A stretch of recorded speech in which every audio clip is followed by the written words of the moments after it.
Hello, hello, yep, mic is working. I had to like configure some weird OBS setting. I did move rooms after all. Right.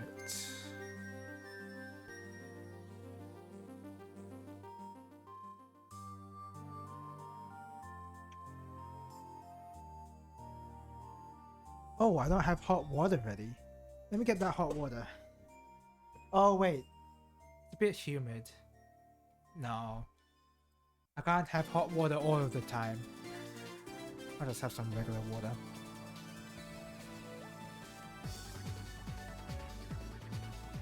It's not that hot, but it's kind of humid. And I much prefer having some cold water right now, which is what I'm having. Oh, gosh. Hit the mic. Excuse me. Oh, hello. Welcome to the stream of Resident. Welcome to the Big Cheese 3 viewing. Hope you enjoy yourself. Now, what should I start with? I think I should start with the first game I played in the tournament, which is CvS2.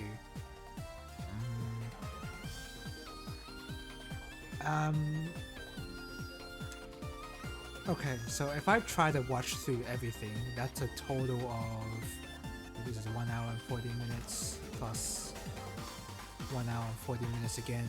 So what's that times 2? That's like 3 hours and 20 minutes. 3 hours and 20 minutes for third strike. And then Maiden and Spell is 4. Adding that is like 4 hours and 40 minutes. So 4 hours and 40 minutes. And then King of Fighters will be a total of 3 hours. So that would be 7 hours total, give or take. Will I have time to watch through everything? I don't know. Well, probably not. I probably will. We'll see. I'll probably have to do like another part of I'll probably have to do another stream of watching the Big Cheese again. If I want to like watch through everything and not like have enough time to like I don't know what I want to say. Basically, I don't want to watch everything in one go if it takes a total of 7 hours. Alright, so I've prepared. Okay, it's not a super special overlay, but I prepared a picture. Now, you may notice, is that a picture or is that a webcam? A webcam train on the Big Cheese. Oh man, my controller's there. Let's put my controller away. So, this is a live viewing of the Big Cheese mac and cheese ball. I probably will make it. I can't make it on stream because it requires a microwave and that is like a process. But I will like, in the middle of a stream, I will cook this and try it out. Maybe with some Pop-Tarts. But I'm definitely not in the mood to eat some Pop-Tarts right now. So we'll see about that. But I'll eat some Big Cheese. Now that is a huge picture, I just realized. It's like covering up a lot of the screen. Let's have it smaller. Okay. So this is the first tournament that I've this is the first game that I've entered in the Big Cheese 3 Major. And I've been practicing this game a lot. Really fun game, I think. I talked to Nerk about it, about what he hates about it specifically, and I totally understand. The way Nerk talks about it is that how a lot of the game is really just standing around at like a range, and Sagat will just press heavy punch, and that's the game really. So it's very like quote unquote footsie based, but like it's also kind of slow as well. So it makes for these really boring exchanges sometimes. Like right here, like you see that kind of exchange most of the time where you get into your max range of your normal and then you just press the button. And if your button is good, then it beats everyone. That's especially the case with Sagat. So with some of these, ooh, you know what I can do while I watch this? I can bring up the cheese. Wait, what's it called? Smash.gg Big Cheese 3 brackets. And see who is fighting who, because sometimes the I think in some of the VODs the names at the top there are wrong. Although I think in this case they're correct, because Feno does play that team and Nemba I think played this team for the whole event. Hold on a second. I want to get.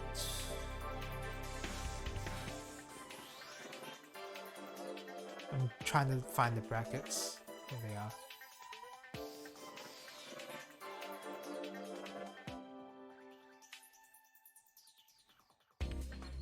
Seven entrants, so not a lot of people, but enough people for CvS2. It's not like it's not like a game that's been played a lot, so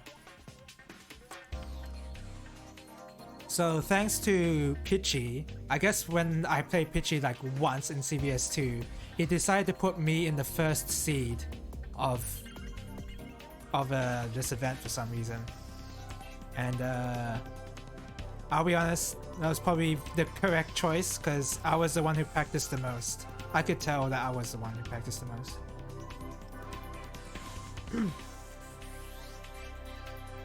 So, Nemba also plays Hibiki. I play Hibiki as well. And of course, Nemba plays K-Groove. K-Groove for CvS2 is the perfect beginner's groove to pick for this kind of game. Oh, instead of just chatting, should I... Excuse me a second. Let me move that over there.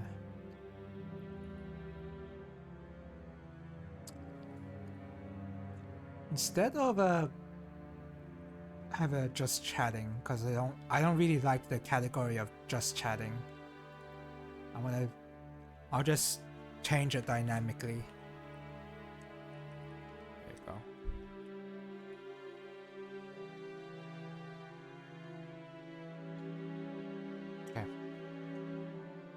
So you're seeing the toppest two tiers of this game, Sakura and Sagat. However, Sakura is not an easy top tier to play. Especially if you play her in A groove, because you have to learn a really difficult combo like that right there. The shore combo is really difficult. You can see my streams of me practicing that and how difficult that is. Especially on like your hand endurance in order to execute that kind of move. But Sagat is just heavy punch and then punches. He just punches you in the face and you win most exchanges that way because the button is that good. So surprisingly enough, number one. I guess not surprising enough because the characters she's playing, Hibiki and Sagat especially, they're very good in K-Groove because of their overwhelming neutral buttons. And K-Groove emphasizes hitting the opponent at least once in order to do a lot of damage. That's the entire groove in a nutshell. And Feno is trying to go for like the combo-ish grooves that give you opportunities to do a lot of damage. But in a fighting game, you have to like know what the opportunities are and you have to practice them. So it's a lot more difficult to play. I mean, it's not that difficult to play C groove, but like there's a lot more to keep in track of for a beginner at least when you pick a groove other than K. With K, you just press a button. That's it. You don't need to think about anything else. You just win exchanges. Of course, that's hyperbole, but like, you know, just press a button and you'll be good. Oh, look at that Rolento pressure. You see that in Street Fighter 4 a lot. I'm not sure how true that is actually in this game. I don't think does... No, I haven't seen top level people play Rolento really. If I have seen top level play, it's mostly of Sagat, Cammy, and Sakura, and Blanca. Those kind of characters. But Rolento, not really. I've seen Guile before. Oh, look at Kim's pants. They're not as well animated. There's a whole meme about in KOF how Kim's the better the animation of Kim's pants, the better the KOF game it is. And as you can see here, not that well animated, so not a great KOF game. And that, I think that's true. CvS2 is much more of a Capcom style versus game than it is a King of Fighters style. Even though they have all these grooves that allow you to do different movement options, the way the buttons are set up is like you have 6 buttons instead of the usual 4 for King of Fighters. So already that's a lot of difference. Anyway, I'm just gonna read this big cheese thing, and I'm gonna look at what exactly is what's the ingredient list inside of this mac and cheese ball. Used by 210623. I don't think I'll not eat it for that long. So it has pasta. Oh, I'd be very concerned if this mac and cheese did not have pasta. It says 81%. You know what? Let's take off. Should I take off the plastic? Yeah, let's take off the plastic so I can read it better. Oh, Nemesis and K-Groove. Yep. Oh no, she used the wrong super. She needed to use the Tiger Knee super because that has invuln, and that does a lot of damage to especially to a ratio 1 Kim. Because Neba has Saga on ratio 2. Okay. Alright, 81% pasta. 81%. How do they... Okay. I'm surprised they know the exact percent when it comes to pasta. Beverage whitener. What? Milk protein. Beverage whitener, milk protein, in brackets. What? That doesn't sound appetizing. Modified starch, in brackets, 1422. That's very appetizing. Milk powder, yeah, I expect that. Cheese powders, milk, soy, color, paprika, oleo resins. That's the name of the color. Comma flavor. Now, I would like to know what flavor that is. It really just says flavor, as if I should know what that tastes like. Oh, my favorite flavor is flavor. Yeah, that's how stupid that is. Ooh. Yeah, I've noticed that Nemba, as soon as she gets K-Groove, she just unleashes the super as soon as possible. And if it lands, oh boy, does it land. I think it would have taken out Rolento if it did land. Ooh, pretty good anti-air. I mean, Gaio is all about the anti-airs. Although I haven't seen Nemba flash kick and a jump in. Oh! Never mind. I've never seen Nemba flash kick a jump in yet until she just did. 2 seconds after I was about to say that. Of course, Fenner did jump like a lot there. I don't know. Maybe... I don't know exactly what Fenner was trying to bait there. But this time, Fenner's free to jump in because Hibiki's anti-airs are a lot less obvious to use than Guile's.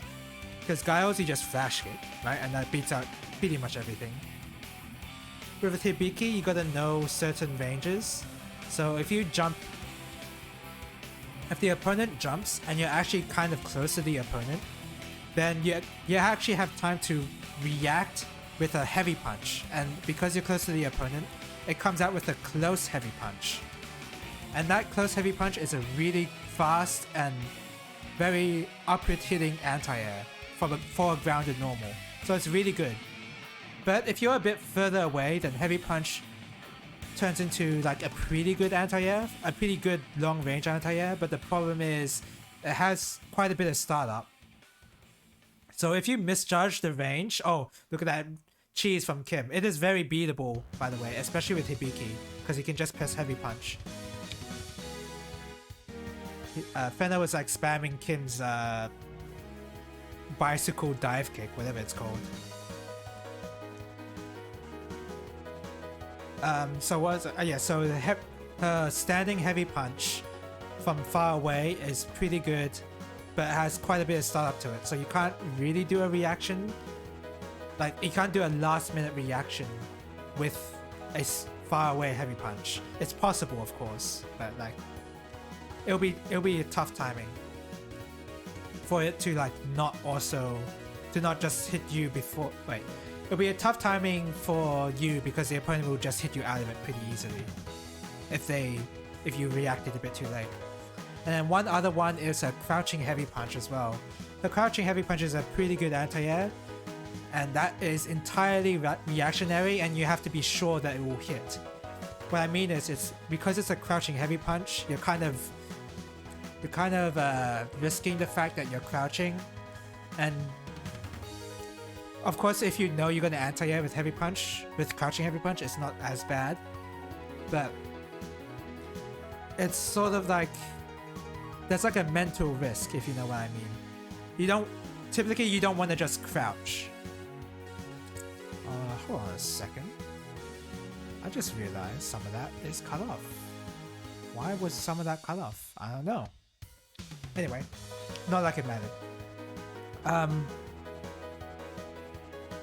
So yeah, crouching heavy punch. It's a really fast anti-air, and it has like a decent-ish hitbox for anti-airing, especially for deep jump-ins. But the problem is that, also nice work, Nemba. Pretty good win. The problem is that it doesn't have a lot of active frames, so when you press it, it doesn't stay out for very long. So you have to be very sure of the timing of when they do their jump in to anti-air with crouching heavy punch.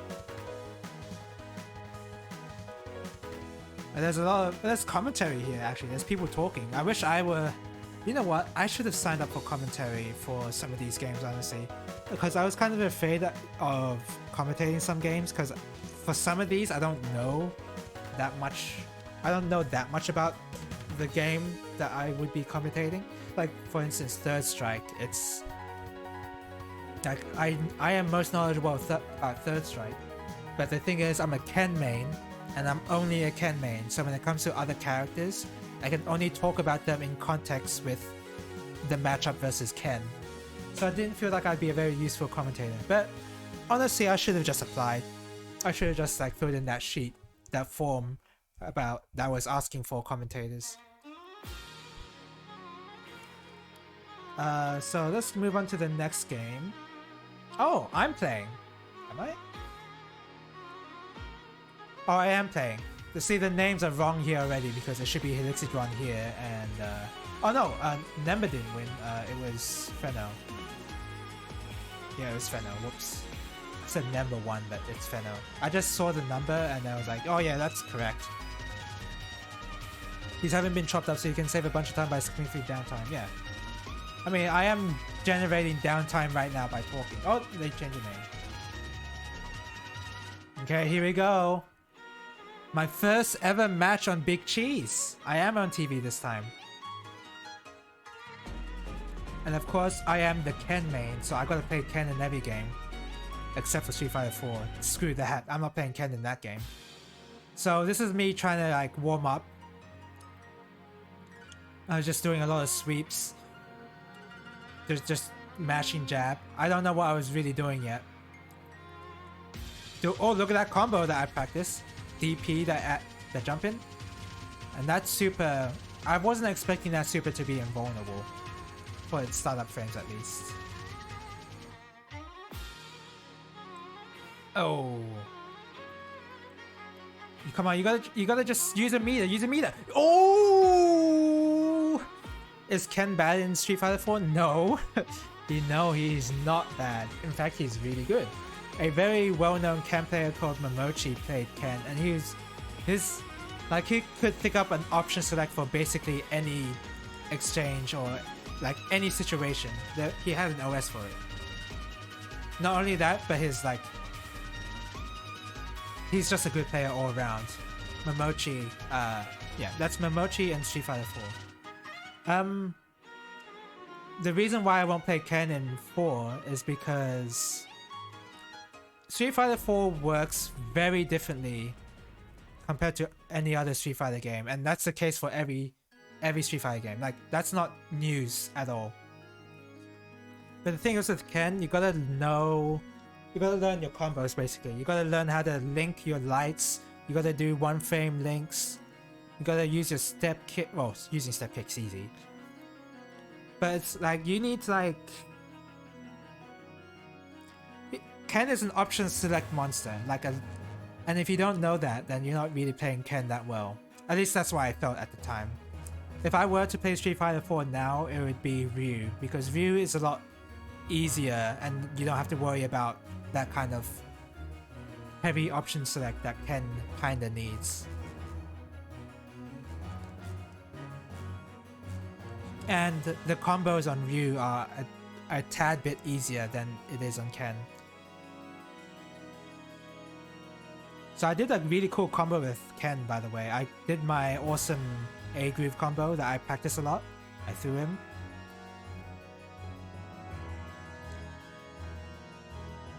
Ooh, that was a really good super, because I walked back. I obviously was going to attack as soon as I walked back. So Fenner had really good timing there to catch me out on pressing a normal. So did you... Okay, look at this. This is me trying to practice roll cancelling in the middle of me warming up. You can see me roll. Look at that roll. That was an attempted roll cancel. So yeah, still working on those. I've become a lot better at it near the end. So let's skip ahead.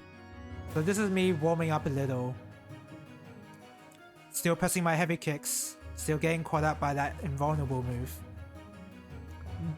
Okay. Weird anti-air, but sure. And that time, that was an educated guess to anti-air him in the air. I don't know why did I use a Shoryuken there? Was I like, oh, I gotta build some meter, I'll Shoryuken. It won't mean anything unless you press A groove. Press it. You better just press it. Just do it. Yeah. Oh, nice block. Nah. Look at that mix up. Moment of unintentional genius. Yeah. So, don't. But yes, please don't just random DP to build meter at round start. Don't just do it on round start. Not for building Media's sake.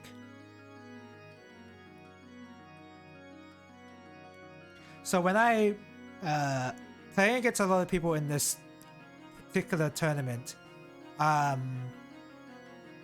one had good anti-airs. Or, well, okay, I wouldn't say that no one had good anti-airs, but there wasn't a lot of anti-airing happening when I played people in this tournament. Mainly because people were trying to play their own way and trying to figure out their own stuff. Super, yeah, nice work. Whereas for me, I was more... Oh, wow. Nice whiff. For me, I was a lot more comfortable with doing what my character-specific stuff was. So I was much more eager to play against the player and figure out what the other guy is doing. And doing anti-airs and all that. And everyone else in the tournament was trying to figure out their own thing. Okay, so yeah, I won that game. Let's move on to the next game. Credfield and Million Color, who was international player who came over to Big Cheese to play. Thank you, Million, for coming over. I don't remember where she's from. Was it Victoria or was it? I don't know why I think it's Victoria. Melbourne? I don't know. Don't remember. Oh, right there. It says Victoria right there. Nice. Credfield. Credfield pops up in the games I'm playing as well because he plays King of Fighters 15, in which he actually bumped me off of he bumped me into losers bracket in King of Fighters 15, and yeah, it was not when it was a very shameful moment for me because not that I should have won, but uh by the time King of Fighters 15 pools started, I was actually very lethargic and tired. And honestly, that is on me because I don't think I did not sleep very well when I entered this tournament or before I entered this tournament. So when I woke up for this game, which was like at 10:30 a.m., this event started at 10:30 a.m. When I woke up then, when I slept, it was like not at the right time, like not at 11, but like at 2 or 3 a.m. So didn't get enough sleep.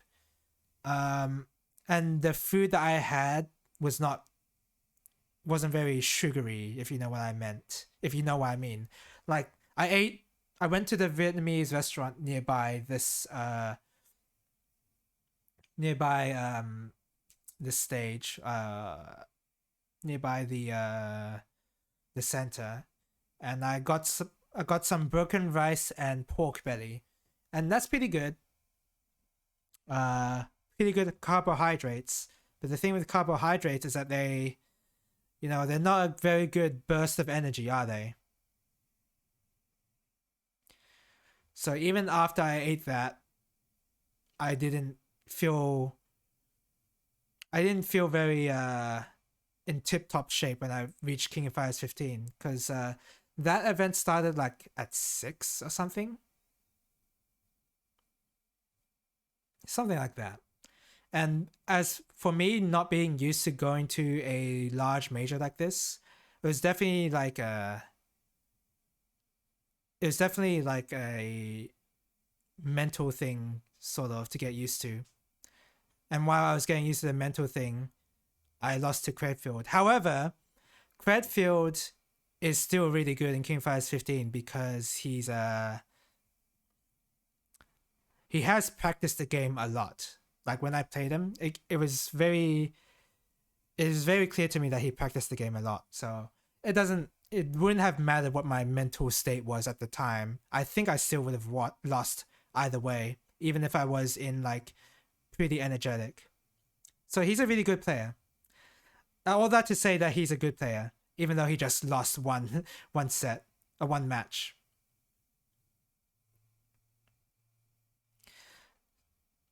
So I can talk more about Million's team uh in the finals because I do match up against in the finals. So I guess I just want to talk more about Credfield's team. I'm surprised that he's picking.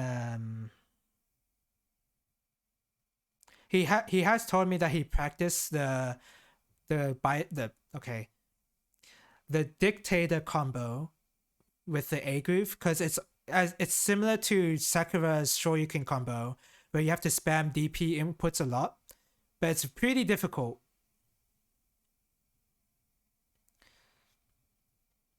He has told me that he hasn't practiced it enough.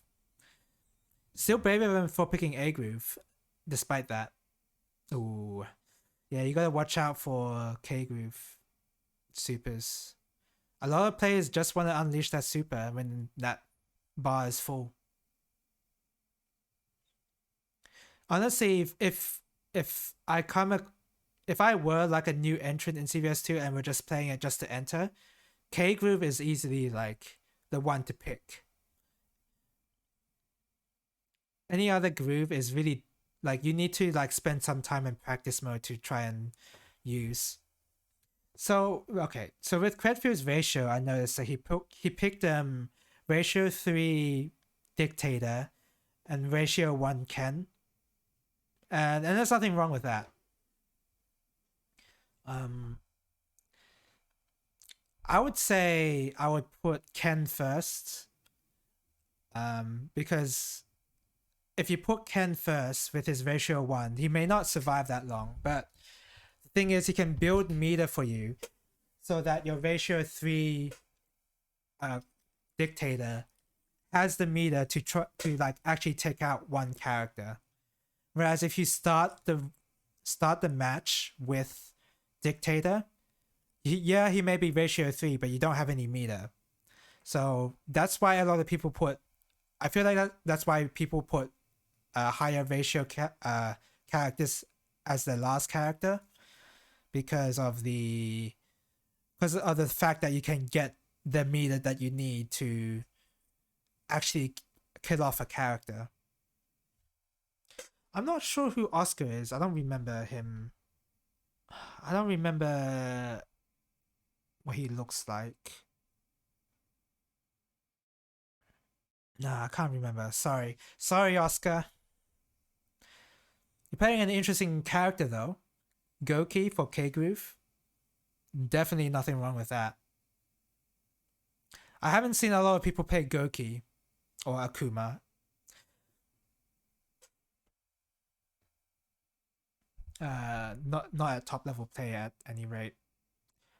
Akuma or Goki. Look, these Street Fighter names are gonna be very strange because you know how I called Dictator and not Bison or Vega. If you look up the Street Fighter names of like certain characters, like they'll have different names in Japanese and different names in the West, in America. So for naming convention's sake, to make them standardized, we just call them what they are. So for Bison, for Bison it would be Dictator. For Vega, who's the claw guy, we just call him Claw. And for what's his name? Balrog. For Balrog, who's the Mike Tyson based boxer, we just call him Boxer. Because, yeah, they have different names in Japanese. Oh, I forgot. Big cheese. You know what? Let's finish reading the ingredients list. I think Fenno won that one. Oh, ratio 4 Sakura. You know, that wouldn't be too bad, actually. Definitely not too bad. Because her heavy kick... Oh, not K-Groove Sakura, though. I wonder if he's practiced the combo. Ratio for Sakura is not too bad because her heavy kick is pretty good. Her heavy kick is pretty far, pretty long range. And in K-Groove, it would do a lot of damage, but it still does a lot of damage here because she is ratio 4. But as you notice, if you pick this is the reason why people like to play three characters in one team rather than just one or two. It's because of the meter that you get. So you notice Oscar just basically lost half their HP and only now just got full meter. So that's exactly why people play 3 characters. And also because 3 characters, you statistically have more HP than you would if you just stuck with one character. Yeah, it's a bit weird like that.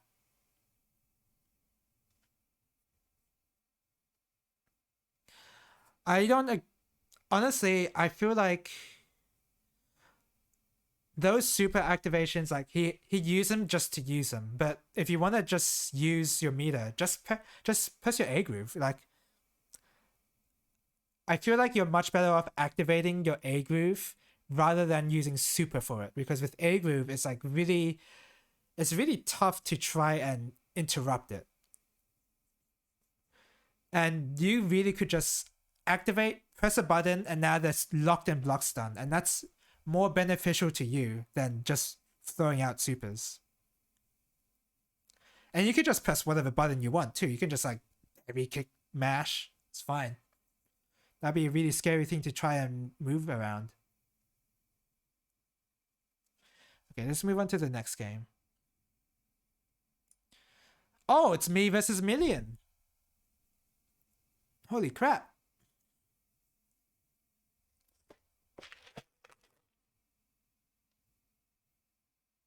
I still haven't finished reading this ingredient list. Well, I guess wow. There's still a lot more to talk about with CvS2, surprisingly. I don't know why I have a lot. I don't know why I have a lot to say. Okay. Here we go. Nice combo. Didn't even hit. Oh, excuse me. So one thing I did not get used to in this entire event is E Honda's grab on wake up. For some reason I didn't like, I don't know, I couldn't like get around it, if you know what I mean. Like, I just assumed that Million would not be grabbing, but she grabbed every time, and for some reason I didn't learn that. So yeah, she does that a lot when I have her on when I have her knocked down. I'm waiting for a jump. Oh no! No, what a crappy anti-air. I like how even I could tell I'm waiting for a jump. I know myself too well. Or do I? I don't know. So none other E Honda was definitely the character I didn't really know how to play against. I knew about Sagat and Haomaru because of Haomaru memes, and also and Sagat because he's top tier. So I know those two characters, but E Honda was definitely the character I was struggling against because I didn't know what I was trying to. I don't know what I was trying to counter, if you know what I mean. Oh, yeah, that was sick. Let me see that again. Look at this. Ooh, walk forward to beta grab and then activate. Wow, that was pretty cool.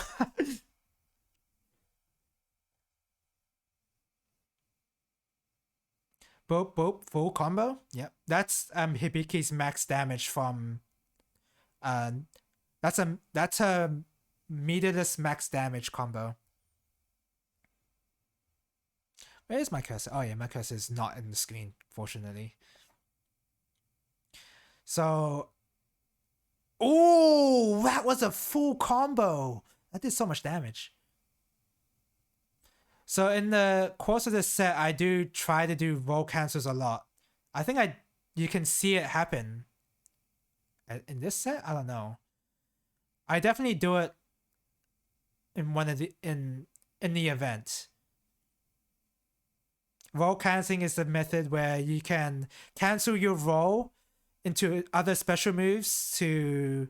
Oh, nice activation, by the way.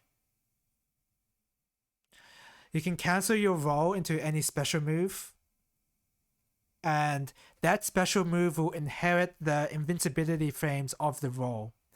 Really powerful technique if you can do it properly, but it's very difficult to do. So that's the sort of trade-off. Very strong ability if you have practice to practice on how to use it.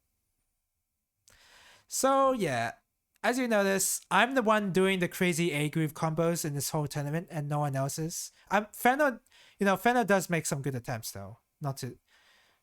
He does. I think in later matches he will pick like A groove other characters, and he does pretty well.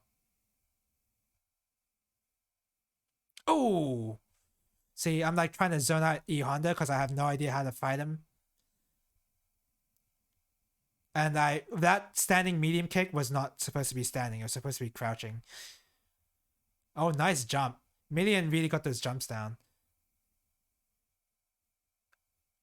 Oh, I should have just activated. See, like I'm trying to fight against E Honda like normally and it's failing.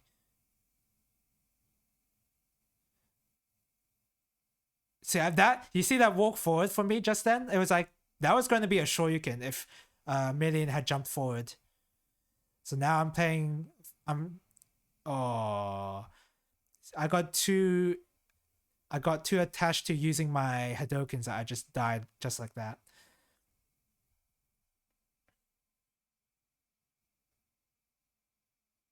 I don't know why I did that. I don't know what that was supposed to accomplish.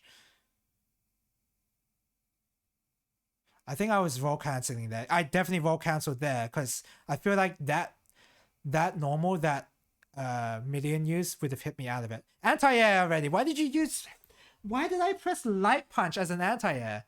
You have freaking heavy punch. That's so good. Close heavy punch. Close heavy punch. Thank you.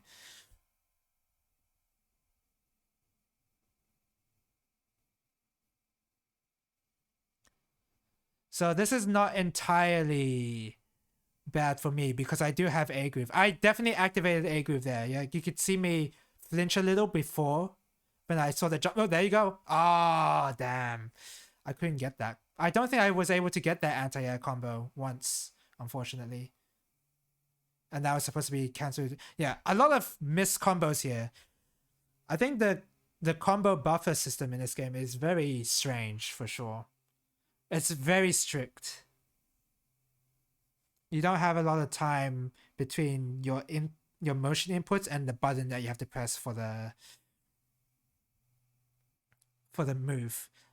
Yeah, dead. Oh, I just realized I don't have audio. I'm stupid.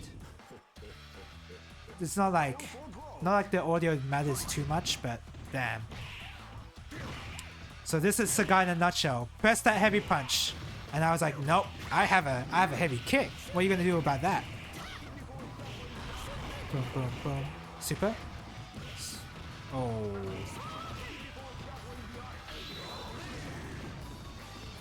Don't let me do it.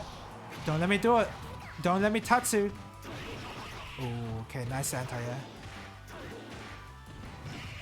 Don't let me jump in. Don't let me jump in, Million. Don't let me jump in. Oh no! Oh! She was not expecting that.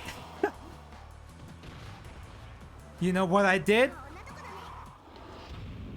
I did this. I did this to her. I can't get it angled properly.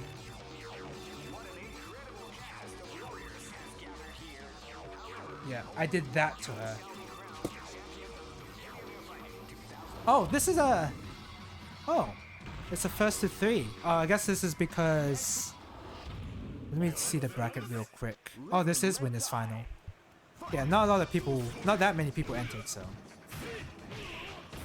I guess I shouldn't be surprised that it appeared early. I think I've become a bit more used to fighting E Honda now, but I still don't think I'm that comfortable. Because I'm doing like... not waiting for a Million to do something. See, like right there, you see me do the walk back? I won't be doing a lot of these rewinds, by the way. You see me do the walk back to bait out a throw, but the throw still got me. Look at this, walk back. Yep, still got thrown. And now it's me trying to neutral jump to evade a throw. Like, I had no idea. That was a really good super.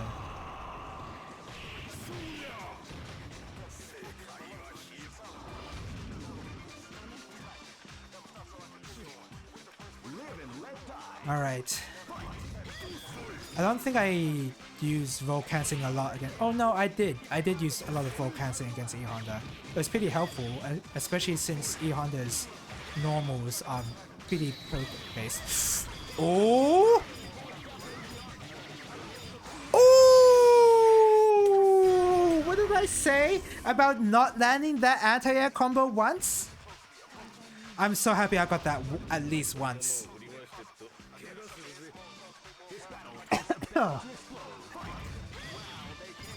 I'm glad that whatever I practiced in training mode for a long time, it actually came into fruition in a real match. Oh, that Harumaru projectile doesn't seem very good because of the amount of recovery frames that Harumaru had. Just like throwing it out. Like I was able to jump in and use a jump in. Of course, I used the wrong normal to... I used the wrong move to try and jump in. Oh, that time there, you can see me like standing still waiting for the projectile. That was me trying to roll cancel. And that was also me trying to roll cancel unsuccessfully as well because I got hit. Yeah, so still need to practice those. Oh, bait out the DP.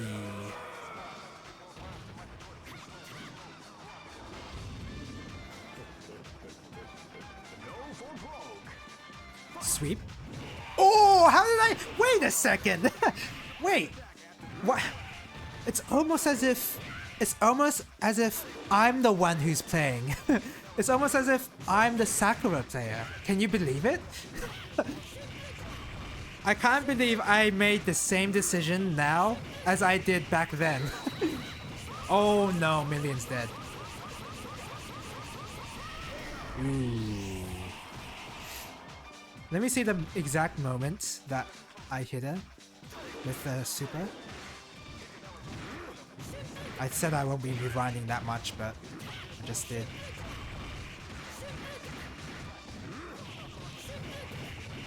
Boom! You think you can just DP out of that? No. Of course you can't. Okay.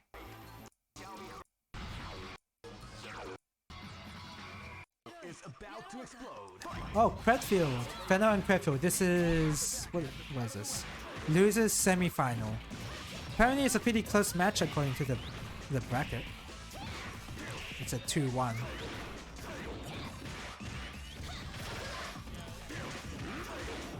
I'm surprised again that Credfield is picking A-Groove Sagat. I feel like he would have like would he have beat Fenner with K-Groove? I don't know. Who knows at this point? Too speculative. Oh, excuse me. Unlimited free combo mechanics will never not be broken? No. At least in this case, you have to have meter to use it. But when are you never gonna have meter? Because if you notice, the meter is going up as well. The meter is going up when you get hit. So you're not gonna... There's not gonna be an instance where you don't have meter. So yeah, you're gonna have access to those no matter what. It's just really an extended combo is how you should think about it. The broken stuff about... okay. I might have... I think I was gonna say something wrong. So I was gonna say the broken stuff about the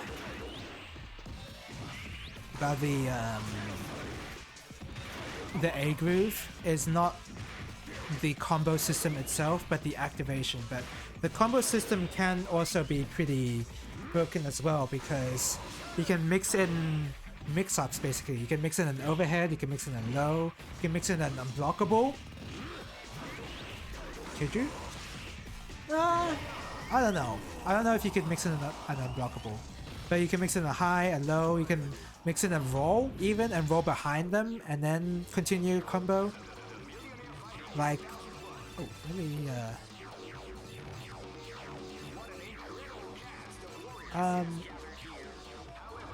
So the combo mechanics is the broken part, but I think the most important part is the fact that on activation you're actually invincible for a couple of frames, and that invincibility like you can press a button after the activation and that will be fully invincible. So that is super cheap. You could say it's the big cheese, because it is. Ooh, no punish. Yeah, Sagat does a lot of block damage because of his heavy normals. Like, look at that! It just took away like an eighth? Like, not an eighth, like about a quarter? No, it wasn't a quarter, it wasn't that much. A bit less than a quarter. Just from doing a normal into Tiger Shot.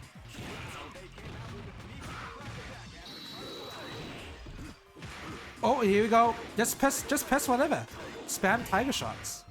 Of course, it's really hard to do that without accidentally using a super. Ooh, I think Credfield wanted to anti-air there with the DP. The way he was crouching was a bit strange. Ooh, no punish. I think he assumed that it was gonna continue on now. DP? DP? Oh, there you go. You can also just press Light Punch.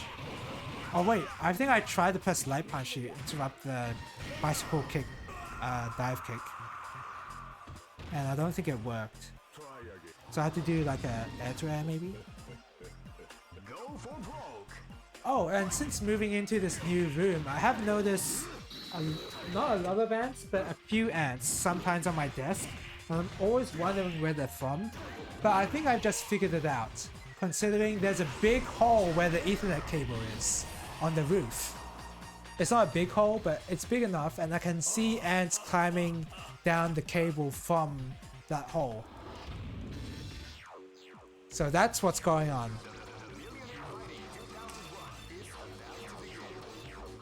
I think Fenner won with this Sagat, by the way. I didn't actually watch. Some of this, some of this commentary will just be not even talking about the game itself. I think I've said a lot about what I wanted to say about the game. Sagat is top tier. You don't need to pick anybody else. That's about it. They're coming for your big cheese. I guess so. Luckily, it's only like 2 or 3 ants at a time on the cable. Oh, well, okay, that's a lie. I can see 6. 7. But like, ants actually like, actually going on my desk is only like 1 at a time. So it's not like a pest issue, really. But I do want to deal with it. If they manage to find food, it'll be a lot more. I don't have any food, fortunately, so I'm good there.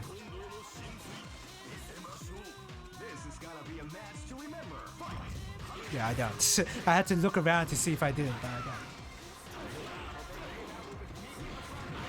I'll have to deal with it. Maybe some spray. I don't know if spray would help. I don't know, something. Could close up the hole a bit. Like, I do have blue tech lying around, and you can just use that.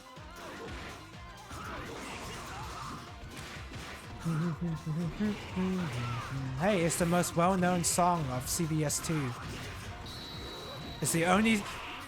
Not only is it the most well-known song, it's the only song people remember from this game. I certainly don't remember anything else.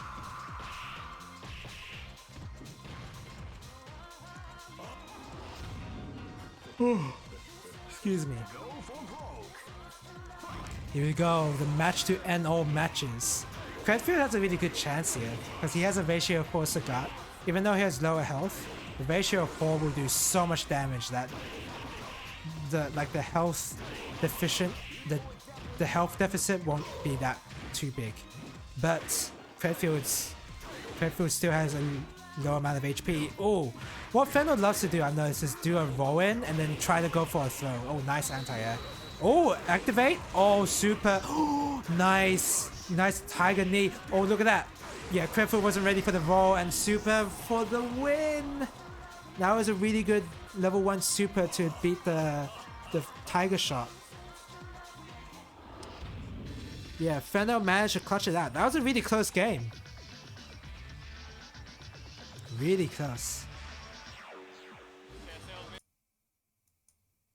Okay, let's move on to the next game. This is losers finals, I believe. Yep. Million versus Fenno.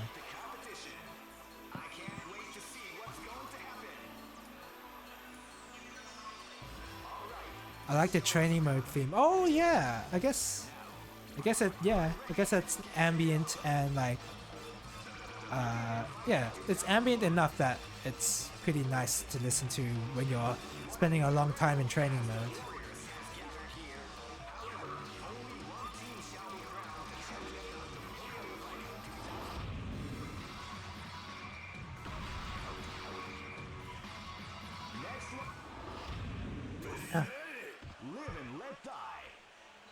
Right, here we go. Million loves to use E Honda's butt stomp here. A lot of players are unprepared for it, me included. It's just like, it's a very weird looking jump. So it doesn't, your instinct to anti-air doesn't really come into play because it's such a weird looking jump. Ooh. Hit the extended frames of Rolento's moves. The super hit the extended hitbox of Rolento's moves, so the rest of the super didn't actually connect because Rolento was technically not where the hitbox was. So it disappeared as soon as Rolento got hit. And slap to the face.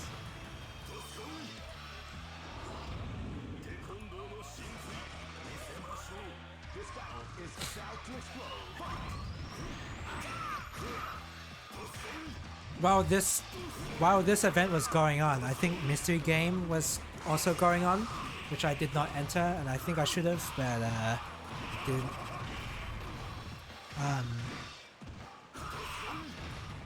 And they were when I came in and checked what game they were playing for Mystery Games, they were definitely like very strange games, such as Twinkle Queen, I believe, which was the milestone fighting game on Wii.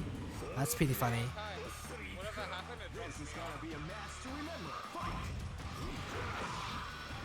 But they play a bunch of other stuff, like Castlevania Judgments, is that what it's called? The Castlevania game that has characters drawn by the Death Note author, or Death Note artist. It's a bit hot in here. I'm gonna... Hold on a second. I'm gonna take a little jumper.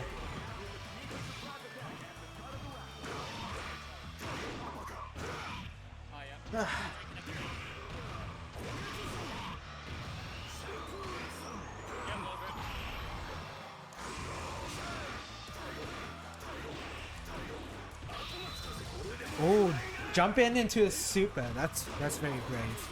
DP into throw? I feel like Sagat has a bit more damage meterless than that. I feel like he has to. Maybe like close heavy punch into DP. I'm not sure.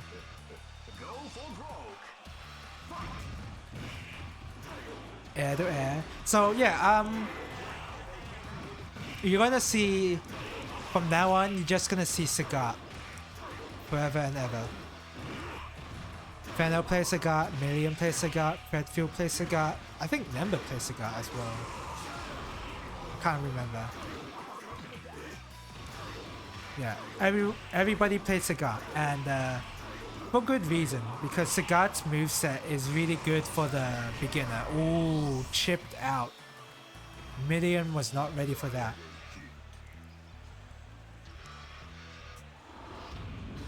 Yeah, a lot of people play Sagat in this tournament because Sagat is that easy. Heavy punch controls so much space in this game.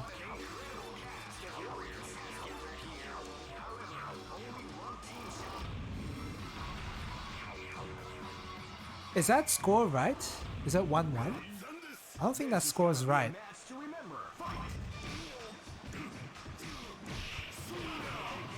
100 hand slap. I wonder if 100 hand slaps is you have to mash it out as well. If so, props to her, because I can't get 100 hand slap to work most of the time. Especially in Third Strike. Like, trying to get lightning legs to work for Chun-Li is really difficult. It's not just mash a button, it's like you gotta like piano the inputs, and it's really difficult.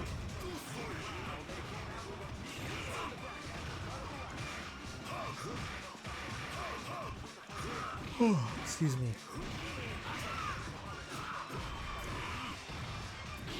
Oh, good super. Use a sweep to make Fenner want to do another sweep and then super that. Oh, very late anti-air, but no punish, so it's all good. Yeah, good. That was a good answer, because Fenner was gonna use use the bicycle dive kick again. So Million responded with a chop, an overhead chop.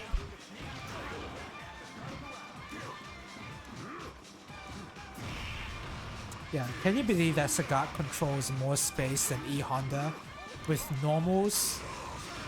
Not even talking about fireballs. Like with fireballs, obviously Sagat controls more space, but even in the normals department, Sagat is better.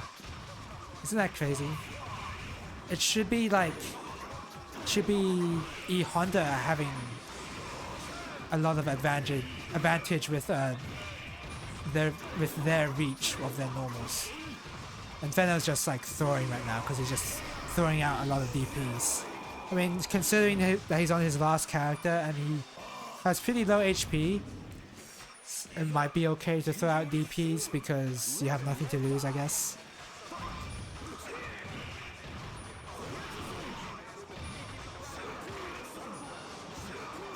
Oh, nice roll. Oh, Million tried to do a 6HS, but Sagat swept that. So I think Fenner was able to beat Harumaru with a lot of time on the clock, and also didn't take too much damage. So yeah, it seems like he recovered. I think he's the same actually. I'm not sure. He recovered a lot of HP, I think. So hopefully it'll be enough. Doesn't seem like it is. Million's just zoning out Fenner, man. Those heavy punches even dazzle Sagat himself.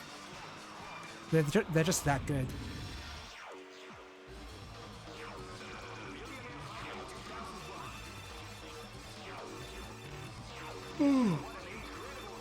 Excuse me.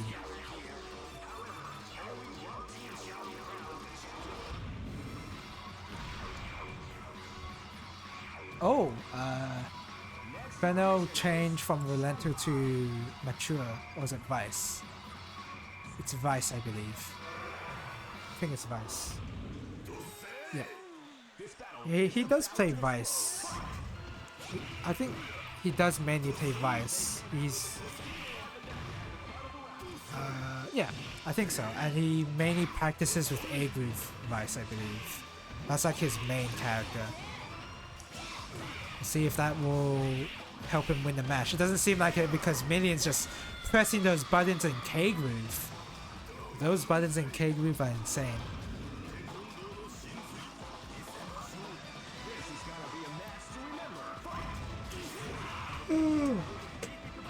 Excuse me.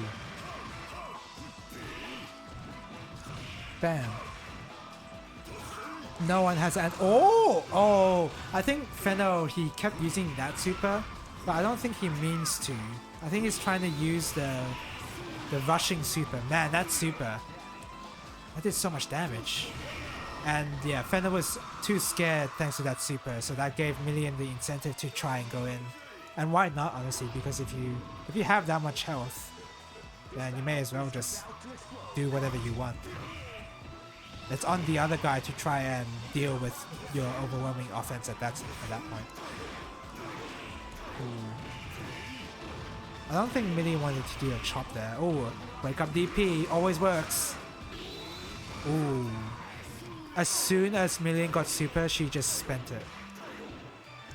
I think when you're in rage mode, which is when your meter fills up, I think you still have an attack buff.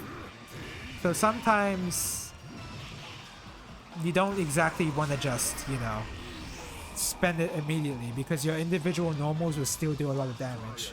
You don't always have to cancel into super. So you still have that comeback factor to your K groove. You know, it just doesn't go it doesn't all go away immediately if you don't super.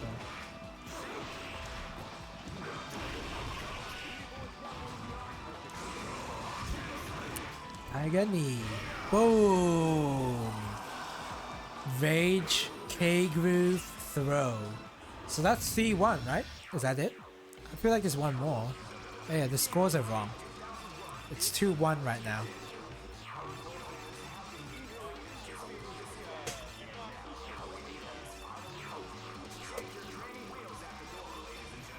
Alright, here we go. Oh, can you see that Discord? Oh yes, you cannot. So I can just...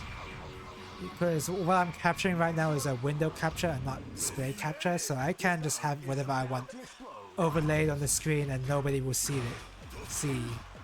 what's going on.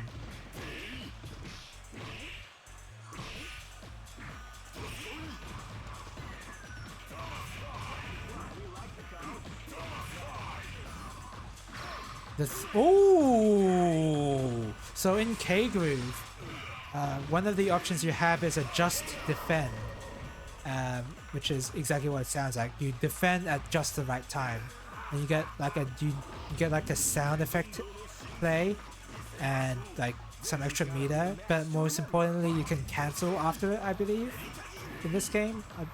I know you can in Garo. But not only that, you can just defend while in the air as well.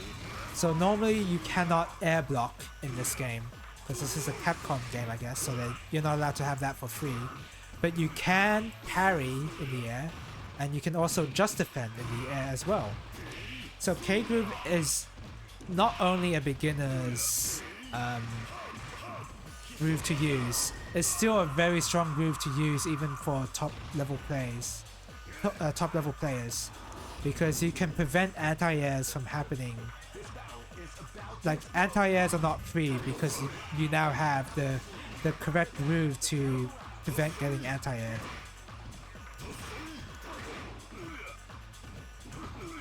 Oh, strange roll. I think it would have worked if he grew too. Oh, whiff punish. Whiff punish the hand. Oh, nice. Went through the fireball. Minion has really good reactions for using the super on the fireball. She did it to me quite a bit. She did it to me back then in the winner's side, so. There you go. Bam. Bam. 6H. 6 heavy slash. 6 heavy punch. That's the button to use for Haomaru. Do again. Do again. Oh. Do it now. Oh, come on. If she did it, it would have killed Sagat. Super, super, super, super. Oh. I wonder if she wanted to super there. Maybe. It felt like she wanted to super there, because a sweep on wake up is a bit weird. Okay. So Million won that set. Now it's me. Oh, coming up really early already. Okay, here we go. This is Grand Finals with me in winner's side. And as you can see, not used to E-Honda at all. Oh, there you go. Cool combo. I dashed one too many times. Oh, nice jump. That was a really good jump. And I just learned that that move exists. That's why I did it. Oh. That was kind of... Oh! Oh! Oh! That was sick. That was also the wrong combo to use because Million was grounded. So I didn't need to use the anti-air combo. But I did so anyway because it was very cool looking.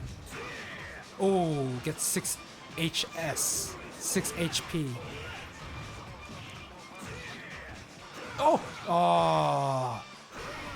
Yeah, you could see me getting flustered after that missed anti-air that should have worked. But Million jumped over me instead of in front of me. So it missed. That time I tried to Vol Cancel.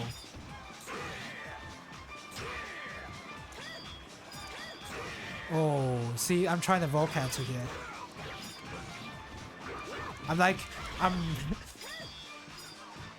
sacrificing the set so I can try and Vol Cancel properly.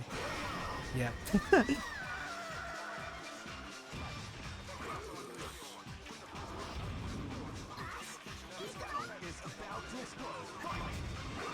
Bam, bam. Oh. Oh. Just do a lot of jumps because nobody has anti-airs. Activate. Oh. Oh. Oh. That was sick.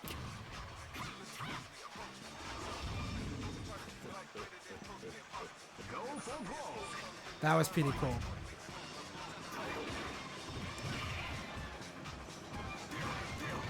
Oh, nice whiff punch that heavy kick. And I just walked in heavy kick. Like, I don't care. Oh, where's your anti-air? I think Sakura's anti-air is just crouching heavy punch, which is all you need. But sometimes it'd be nice to have an anti-air that has invincibility to it, because none of her DPs have invincibility.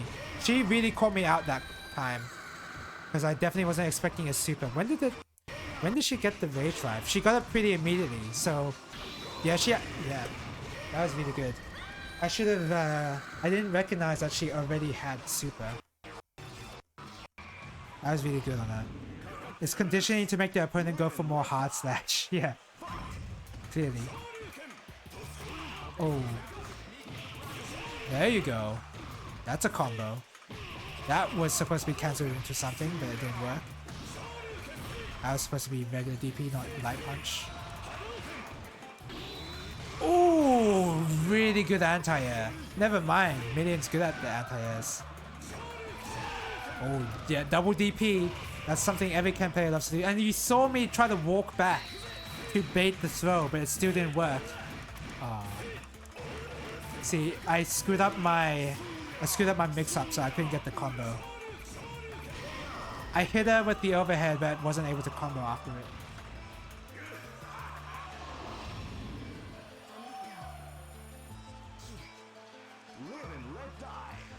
Okay. Oh, nice miss, idiot. There you go. I'm waiting for a jump right now. Oh, where's your heavy punch, you idiot? Oh my god. Mash. There you go, see? That's when I remembered I have heavy punch.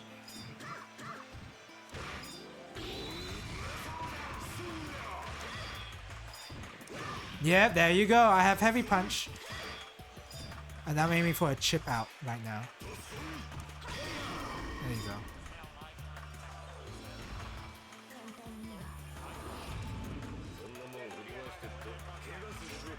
I do have full A groove. I better use it. Jump. Activate. I think I would go for block damage here. I go for block damage. Oh, and then I try to capitalize on the block because you can see that the guard bar is flashing. So I try to be more aggressive.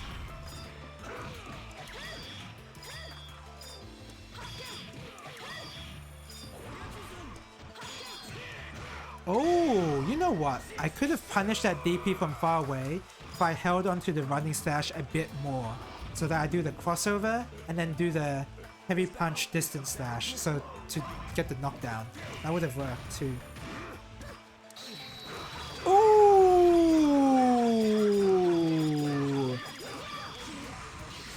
too eager to press buttons, Million. Oh, and then I missed my meaty like an idiot. After all that.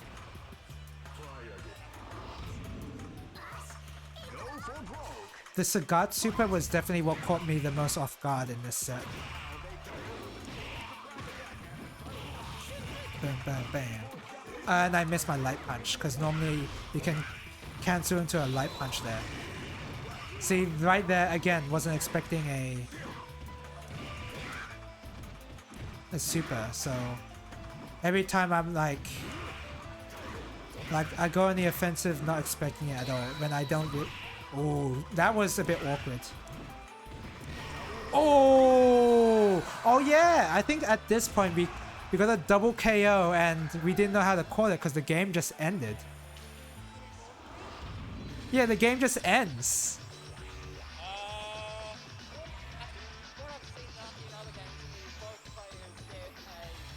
I think what we settled on is both players getting a point, but man, that was pretty clutch.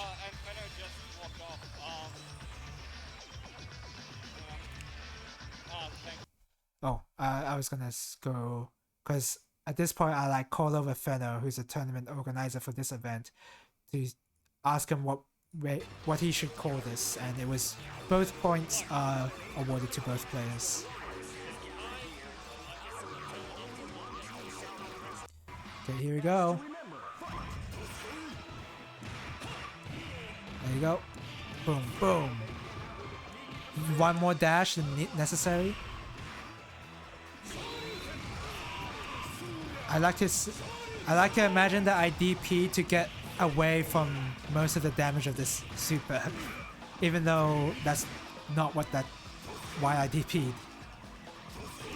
I tried to DP that.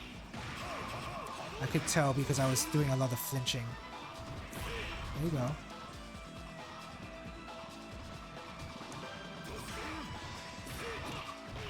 Oh, you don't have any frame traps. Why are you trying to threaten like another move after? Oh, nice super. Why am I trying to threaten like a mix-up opportunity if I haven't established frame traps? Like I do a light kick into a jump, or a light kick into something that's not another button for some reason. Nice whiff punish. And now I'm being like way too flustered. And I pressed the wrong button for anti-A. I pressed medium punch. I pressed medium punch again.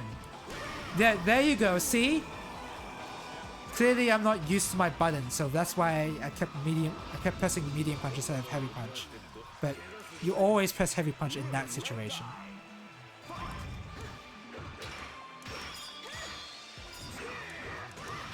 There you go. Not a max damage combo, but that's okay.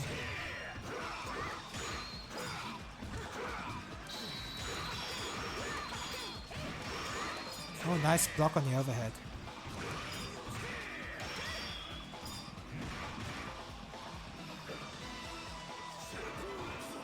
Okay. Of course, as soon as I saw the projectile, I was like, oh, that's clearly... the project recovery on Mario is so slow, that's clearly time for me to jump in. So I had a feeling that his fireball or projectile was really bad. And that was an attempted light punch there. So yeah, I'm being like way too aggressive for no reason.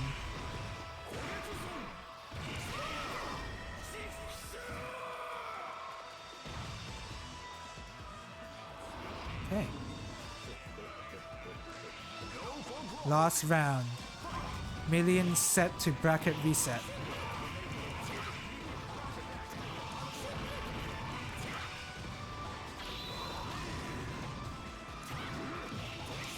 Boom, boom, boom. And I get whacked.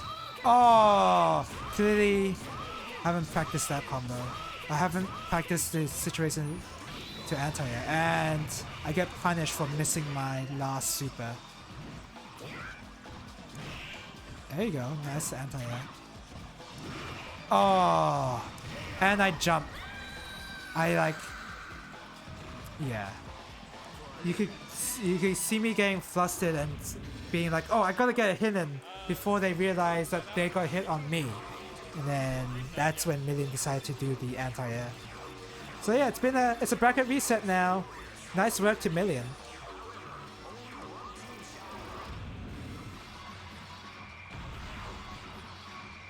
Was able to clutch that out. This battle is about to explode. There's my DP. Oh, there you go. Ooh. I think that in this bracket reset though, it's when I noticed what Million is weak at doing, at least in this game.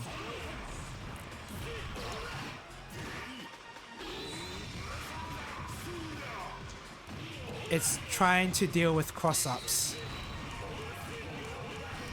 And also whenever she's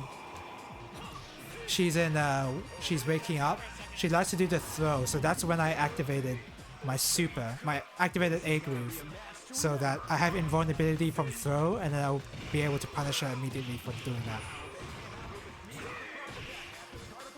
That time, yeah, I pressed heavy punch there because I was confused as to what happened, like how do I dodge that? But yeah, now you can see me, like, I'm much more confident now. The time for testing is over. It's time to win. Oh, that projectile got me. I think I tried to jump and it got me in the jump frames.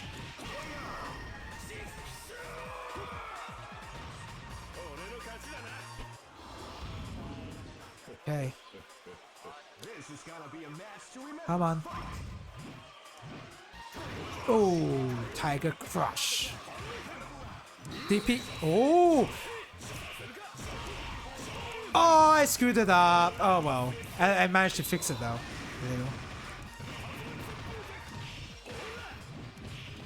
Oh, I don't know. Why did I do Tatsu there? Oh, yep.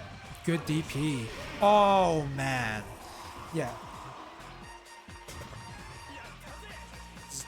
I was landing my anti-airs for sure this time. You could say I was a bit more like... What's the word? A bit more...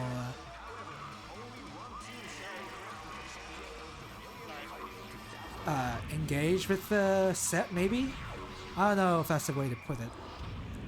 But clearly, I kicked my concentration up a notch after losing that bracket. Losing to a bracket reset, so... That's when I noticed, oh, I should cross up Million a lot. And then, of course, land my A groove combos properly, but what can you do about that in the middle of a set? Ooh. Nice Hadouken punish. Not. Oh, yep. Oh my god! That was so toxic. That was really toxic. Oh my god. And the thing was, I didn't even mean to do that. Those were all Shoryuken attempts, and for some reason it didn't even come out. That's so... I wasn't trying to be toxic. It's just my inputs were wrong. Oh, DP there. Oh, no DP. DP. Oh, why would you do whiff cancelled Hadouken from that far away? What did I do there? Sorry, did I do like a short jump? Oh, regular jump. And Million tried the anti-air with 6H. 6 heavy punch, and that's not an anti-air. That's definitely not an anti-air move. Oh! No, I couldn't get it this time. Oh, look at that. Did you see me do a delay to catch out any mashing attempts? That was pretty cool. I totally did that intentionally too. Very intentional, very legal.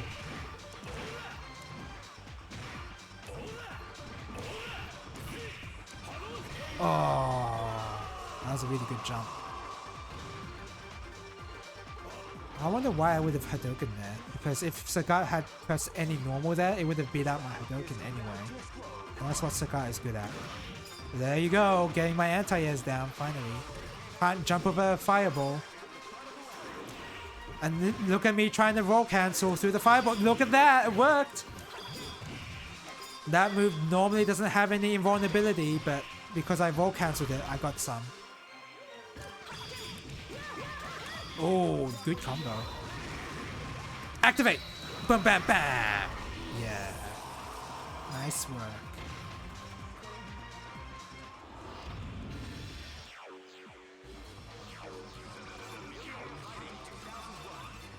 Alright, here we go. This is tournament match. This is tournament match for me.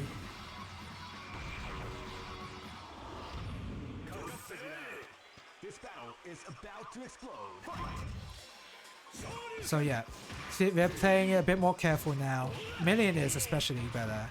Because I don't know why she couldn't block those cross-ups. I guess they looked a bit too ambiguous.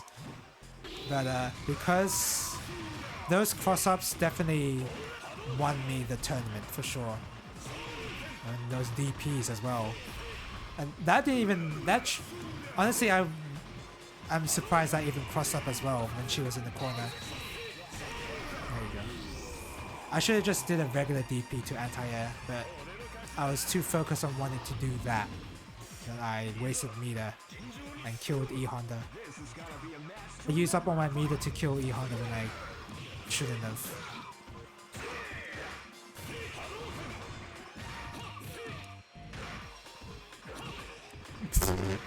Nice anti-air, idiot. Standing light kick. There you go. Look at this pressure, just constantly jumping in. Because this is when I realized that Million doesn't really have anti-airs. She has good anti-air-to-airs. And I feel like that's what she's been doing in exchange of an anti-air. Which is fine, because that will work some of the time, especially in Guilty Gear. This is Street Fighter, baby. Just walk in and then do A groove activation. Be a scumbag. I try to do crouching medium kick there.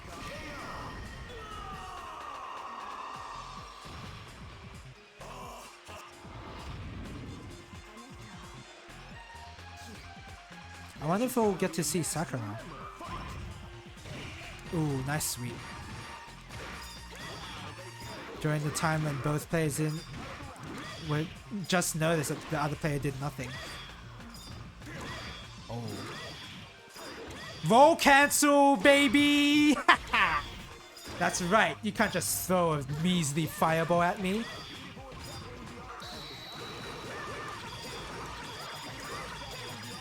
Oh, I'm so toxic!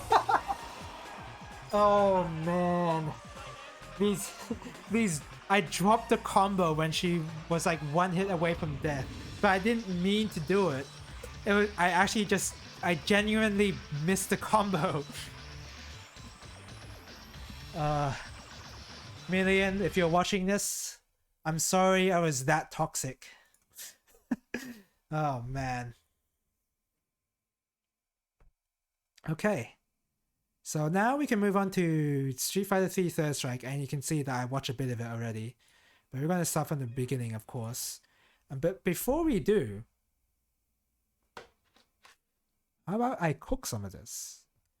So let's go to the BRB screen. I'll swap the category. Whoops. Is my tester music playing? Oh, it's not. Play it.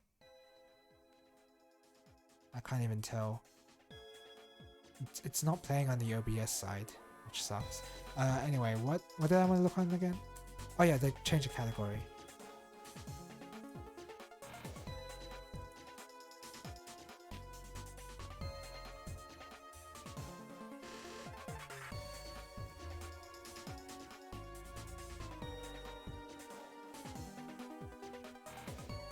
Be sure to read the instructions. Step 4 is particularly important. Oh, I'm reading them right now. But first, the ingredients. So I left off with cheese powders, and I said how flavor doesn't mean anything to me because it's just flavor. Like, oh, it's a flavor. salt, maltodextrin. I think that's a thickener. Maltodextrin. Or is that salt? Is that sugar, actually? Might be sugar. Stabilizer, 508. The most necessary ingredient, of course. Stabilizer. Sugar, buttermilk powder. Oh, so they have milk powder and also buttermilk powder. Flavor, in brackets, milk. Hydrolyzed vegetable protein, soy. Emulsifier, vegetable oil, and color. What's this? Annatto extracts. Contains wheat, gluten, milk, soy, sulfites. May contain traces of peanut, sesame, egg, fish, crustacean. Well, you gotta cover all your bases after all. Okay. How do you prepare this? Oh, step 4. You're a chef now. Share your creation on Insta and give us a tag on the big cheese snacks. Don't think I'll do that.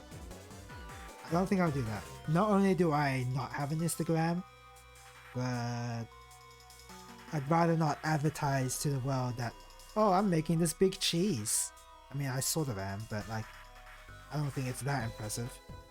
Peel my lid back halfway, remove sachets, rip open sachet 1, shake it. What is sachet 1?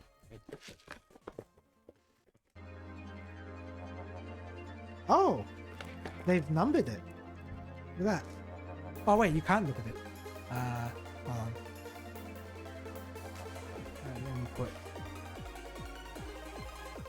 whoa, whoa! This one. Yeah, they've got number 1 here. And number 2 here. Okay. Add 225 mils of boiling water? I gotta boil some water? And give me a stir. Pour my lid back on. And nuke it in the hot box. Put me in the microwave for 90 seconds on high. Stir, then repeat for another 90 seconds on high. Remove me from the microwave and shake in sachet to stir me like mad. And then give me a rest. I'll be like volcanic lava, so I'll need 2 minutes to cool down. Okay, it's time to make that. Oops. Whatever. Okay, be right back.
Back.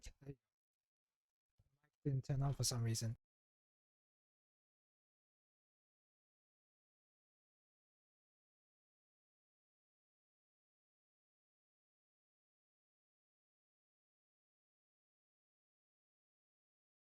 Sorry.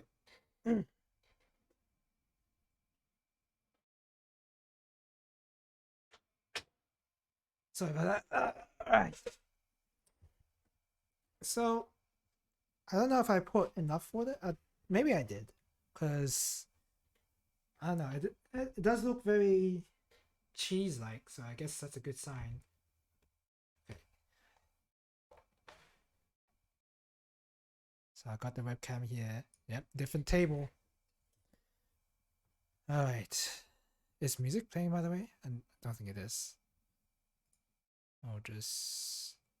Yeah. What do I need music for? Okay, here's the big cheese. Time for the reveal, and I don't exactly want to move the camera right now, so here it is. There it is. That's the big cheese right here. The lighting's not doing this any favors. Oh well. That's as much as you're gonna get. That's as much as you're gonna get, big cheese. This kind of poor advertising. I haven't tasted it yet. Alright. Let's go to this. Yo, it's hot! Hold on.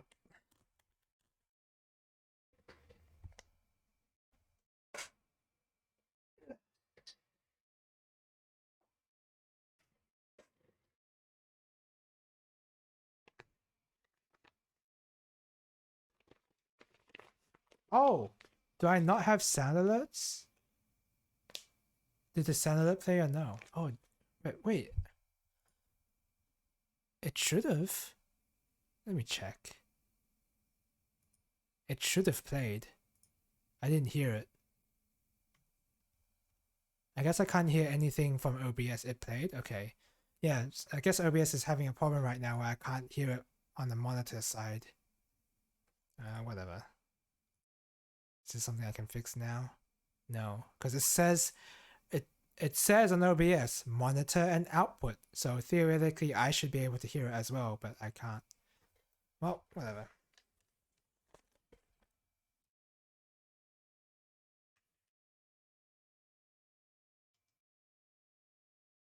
Oh my god, nearly spilled the big cheese. The spoon got in the way. Okay, let me try this out.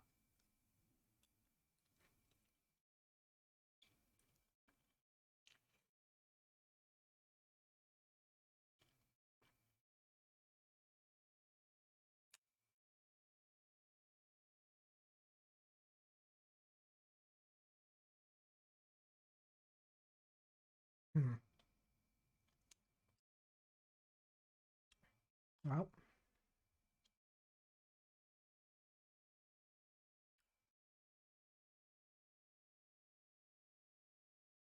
I'm trying to compare it to Easy Mac. It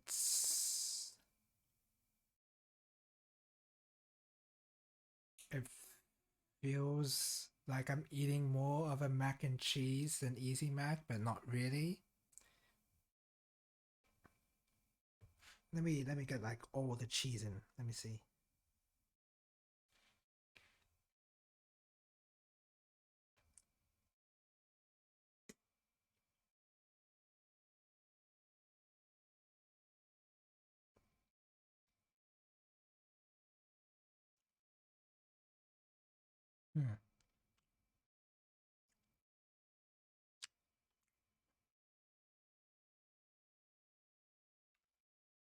Pretty plain, isn't it?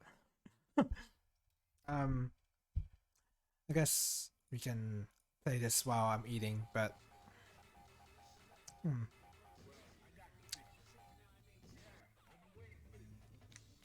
it is thick right now. Like there's no watery cheese sauce. It's on the pasta and it's thick. So I should be tasting the flavor theoretically.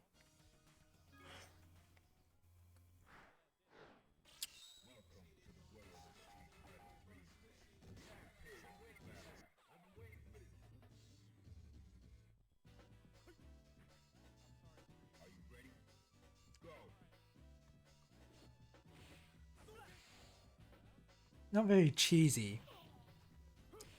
Doesn't taste like I'm eating cheese. Which is the same thing with Easy Mac, I guess. But I don't know. Doesn't seem like it has much of a flavor. It's weird.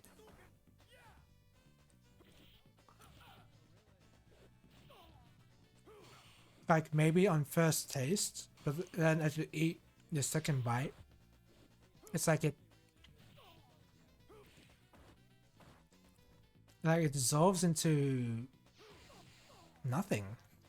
Like into like a slightly sandy-ish texture. Slightly. And I'm pretty sure I mixed it well enough. It's not grainy, it's not like full on sandy texture. It's like getting there, but it's not. It eventually smooths out. It's weird. Well, but you know what? It's tasted as well as I expected it to taste. So, you know what's funny? Today I cooked some spaghetti in tomato sauce and mushrooms, and that tastes really good because I added some anchovies and some salt. Well, salt from the pasta water, but you know what I mean. And that tastes pretty good. This one, is there any salt in this? Sodium, 680 milligrams. That sounds like a lot. Maybe it's lacking in MSG.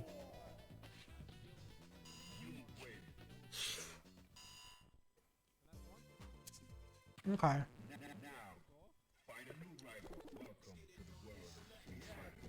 Now, okay, let me see the bracket for Third Strike, because this time I don't think the bracket names will be correct. Especially near the end, because I don't think many people are monitoring that.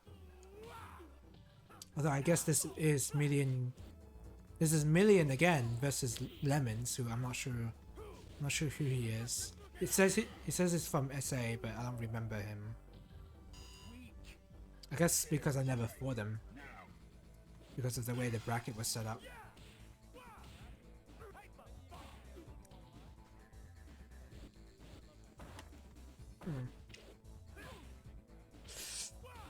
So yeah, I have some spaghetti right now in the kitchen, and instead I'm eating this.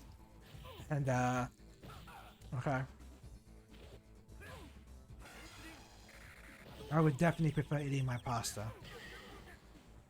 I'll say that much.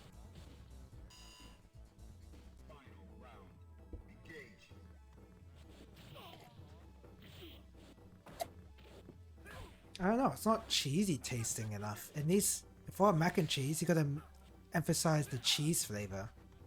But this is not doing that. Nice donkey kick. I'm finally watching the match, by the way. It looks like Million's playing Alex, picking the wrong super. Well, for picking technically the wrong super, but you know, it doesn't matter. As long as he can land the super, it's fine. But with Alex, he has more opportunities to land SA2, because all characters in this game have 3 different supers they can pick from. Alex's SA2 gets you more opportunities to finish a combo than SA1, which is what Million is using, because SA1 is a grab super and you can't combo that in a Street Fighter game. But SA2 is a hit super, and therefore you can actually confirm off of moves into SA2 to like do a lot of damage. So there's more opportunities to land this SA2 than there are in SA1, which is why I say Million's technically using the wrong super, because SA1 is pretty hard to land. But if you land it, oh man. Oh, is that commentary? I think there was something wrong with the mics when because I actually did commentary near the end of this event through a microphone, but I don't think OBS was picking it up.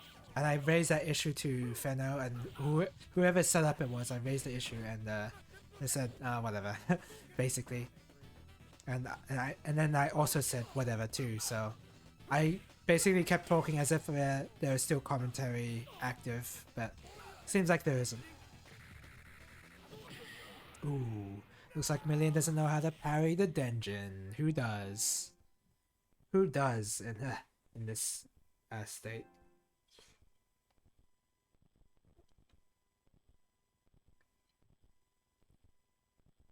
Yeah, this doesn't taste like anything at all. The big cheese. Like I just took a bite. I just took a spoon of the big cheese after not eating it for a bit, and I still don't taste like. It doesn't taste like anything at all. That's crazy.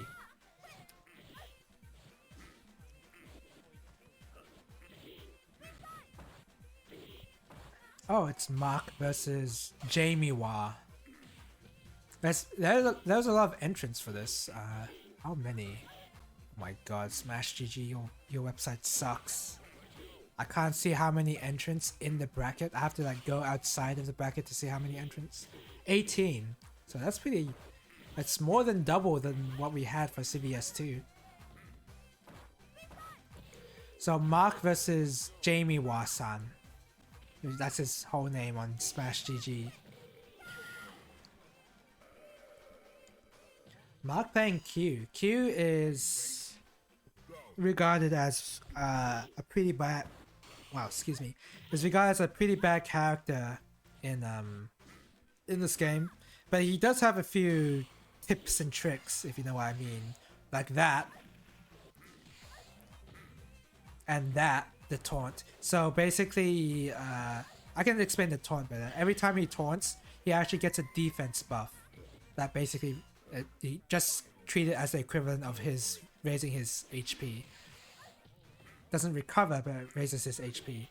And once you get off 3 taunts, then you get more HP than Hugo, who has the most HP in the game without any buffs. So Q can be a really tanky character. And if he lands his supers, those supers do a lot of damage. Ooh, missed that one. Wrong. You could have just pressed any button and you would have punished. Ooh, that was a pretty good slam. So yeah, Q has like he has a command grab as well. And that nets him a lot of damage. So it's pretty high damage if he lands very specific tools. But the problem is, outside of those specific tools, it's very hard for a Q player to stop an offense of some sort. Because his buttons are not that good. Well, that standing medium kick that Mark used quite a bit is really his only good button. It's his only good poke. Oh, nice sweep. Oh, Jamie was the Q. Whoops. I thought Mark was the Q.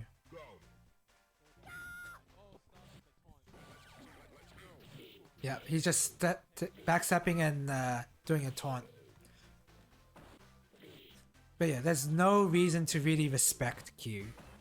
Because a lot of his... Wow, what was that? Well, a lot of his normals, a lot of his specials are very... startup heavy, if you know what I mean. They take really long in the startup. Ooh, nice parry into super, though I don't think you were intending to parry. It feels like you were just buffering super and then you got the parry. That's what it felt like to me, but I don't know. I could be wrong. Nice win for the Q player. But yes, a lot of his moves have a lot of startup, and he had to take some massive risks to prevent you from barreling in. So most of the time Q players wants to land their command grab, but the command grab is really slow and it's not frame 1 because it's supposed to be like one of those delayed command grabs and all that. And obviously you can just mash out of it, but that mashing, Q has a hard time stopping without an insane read. So that's why Q's on the lower side of the tier list generally. So here we have Ibuki versus Akuma, Moose versus Oscar. Is Moose from Victoria? I think Moose is from SA actually. Yeah, isn't Moose from SA? Nice. With Akuma, his problem is that he has the lowest HP in the game.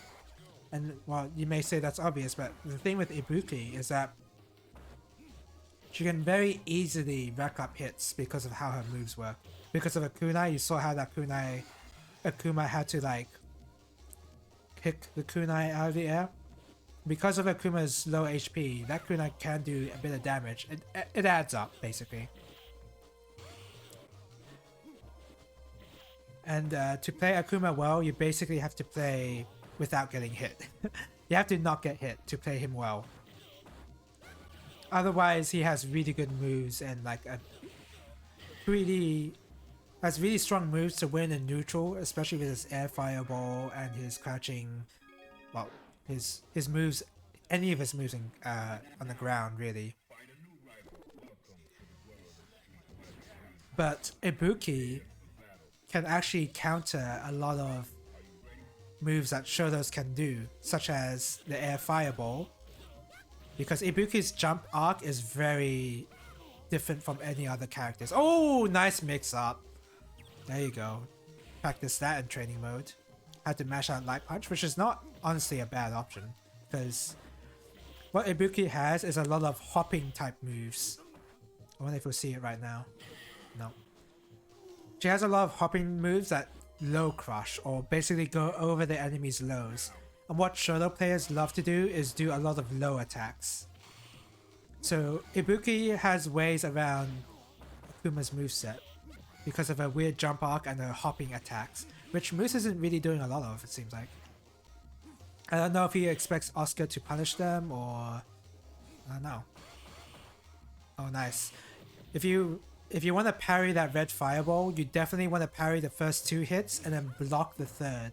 Because if you try to parry all 3 hits, that's asking for the Akuma to come in and then basically kill you and try to catch you out from parrying. Because it's very hard to parry the red fireballs and also another attack from Akuma. So you have to be really careful when you parry the red fireball. And to be really careful, you just block the third hit. It's really that simple. Oh, nice dash up. Yep. Not dash under, but dash past the guy to do a left-right mix-up.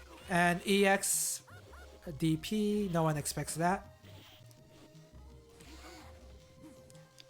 I'm surprised Moose hasn't used a heavy kick at least once. Oh, nice parry. Yep, just block that. No need to risk a whole parry there. Oh, I don't know what that jump forward was. Ooh, nice confirm from the air Tatsu. Moose trying to maintain that the air superiority, but Akuma was just there first and used an air fireball.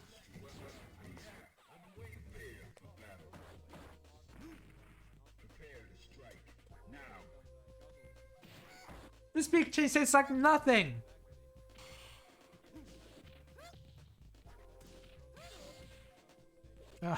I'm actually disappointed now.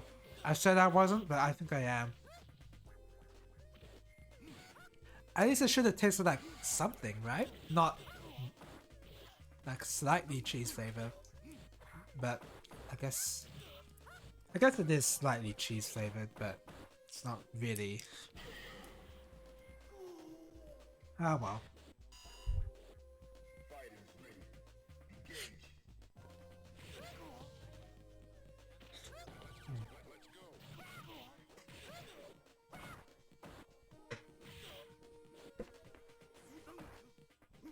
You know, with them adding flavor as one of the ingredients in this big cheese, you would think that they'd actually add flavor. And chip out. Oh, wasn't able to chip out completely. Yeah. Do it again. Because he had too low HP. The game goes to Moose. Oh, I don't have any water. I should have refilled on water before cooking the big cheese. Okay, so who's up next? Oh, it's me.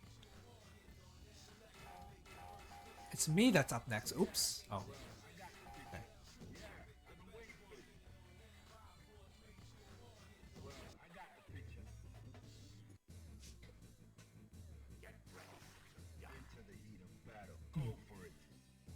Here we go. I'm the blue clan. Boom, boom. I don't know why I DP that. It wouldn't have worked.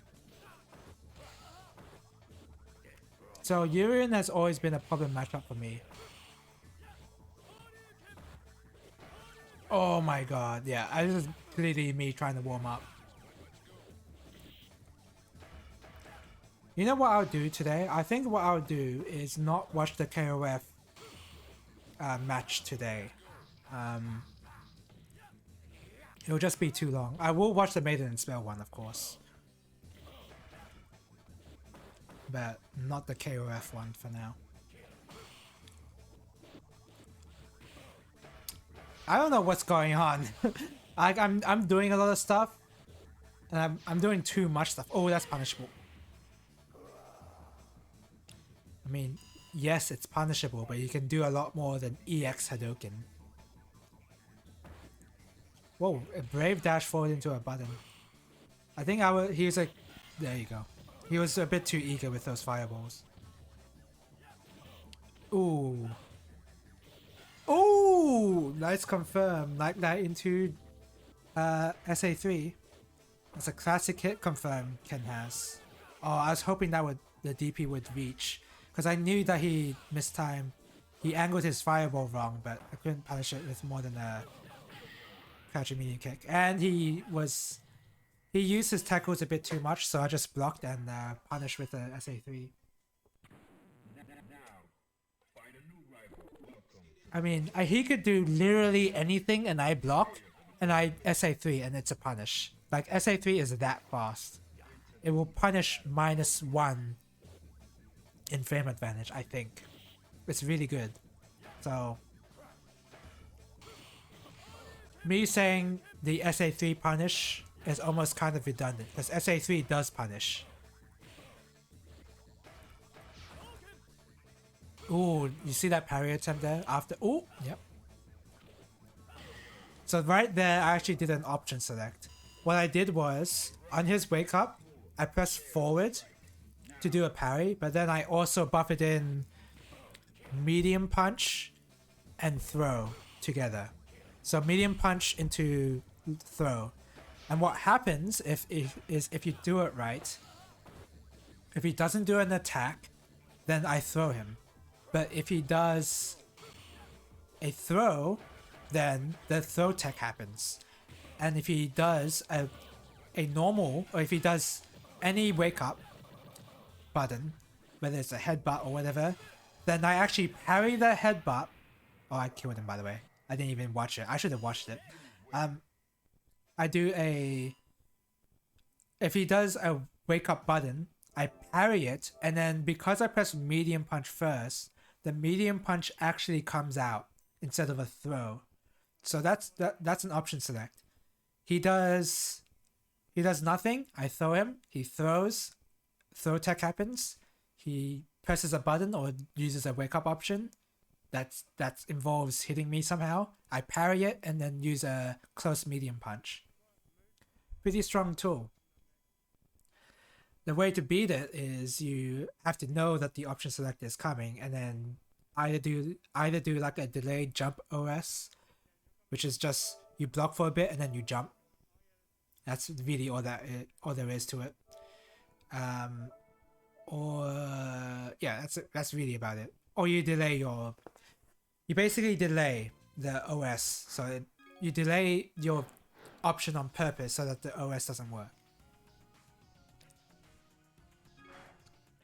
Pretty strong tool. And here on we're gonna have wrong names, I think, because the names weren't adjusted here. So we have Moose versus... I think this is Moose versus Bani Mage. Because Moose is an Ibuki player and he's the only Ibuki player here.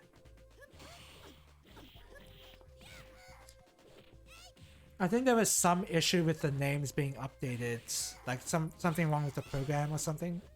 So yeah. Unless that's Pitchy. Is that Pitchy? I don't think Pitchy entered. Yeah, no, he didn't. He didn't enter the tournament.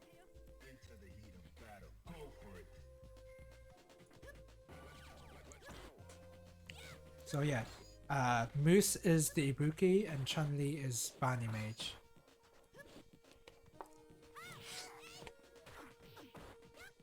Oh, nice. See those hop attacks? That's what I mean. Really effective against Shotos.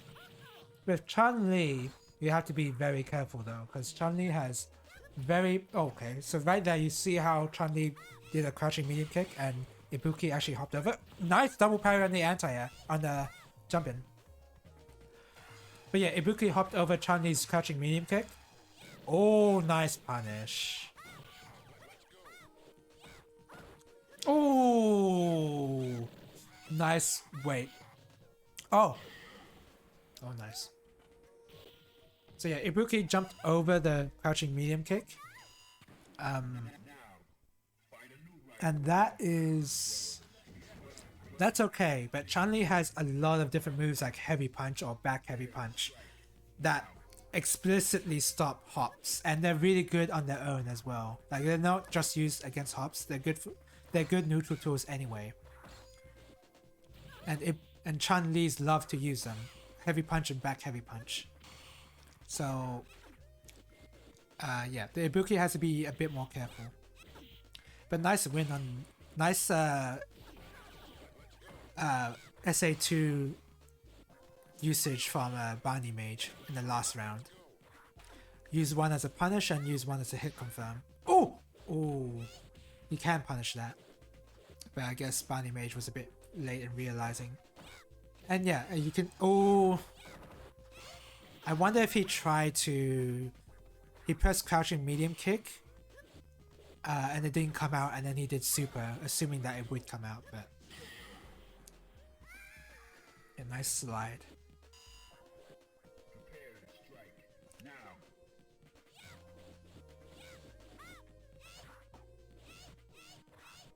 Okay. See that button right there? That's the most dangerous button ever. I feel like it can even stop that slide too, honestly. Oh, that button there too. Just punch him. Oh, there you go. I wonder if Bani Mage knows how to counter throw, because I think I saw him try to attempt it a bit. Like those whiffed throw attempts. Those were him trying to counter throw. Nice blocks on the hopping overhead. Only problem is that that's plus. Either plus on block or not punishable. So if you can't parry it, then Ibuki can basically loop it, or if you're not willing to press a button in between because you're too scared about what Ibuki does after the hop, after the hopping overhead, then she's just gonna use it again.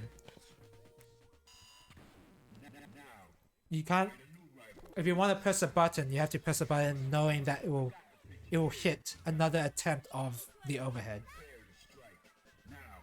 And good players want to keep you guessing like that. So it's a really tough situation there. Oh, missed tick throw attempt. Oh, the crouching medium kick actually hit the Ibuki in the jump frame. So Ibuki actually like jump teched out of a situation because of how she like almost looked like she teched out of the crouching medium kick, kind of. Almost as if this isn't a Street Fighter game.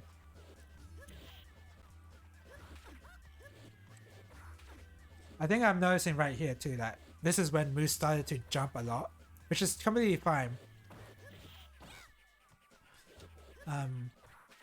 Because Ibuki can control a lot of airspace thanks to that kunai.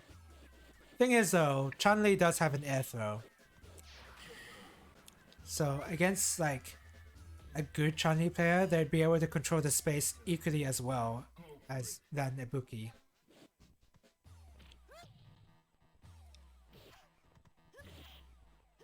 Oh no, he missed the hit confirm. There you go. Yeah, you can hit confirm from the crouching medium kick into SA2.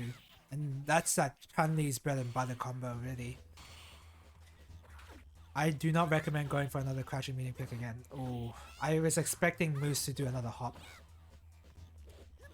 If you know, so I have noticed that Binding Mage loves to do crouching medium kick into that weird special move.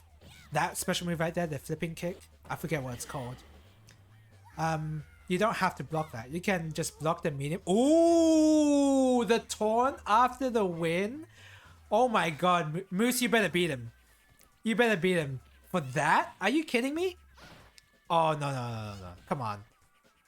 You have to beat him, but you can't be that flustered about it. Oh, get thrown. Oh, cover throw.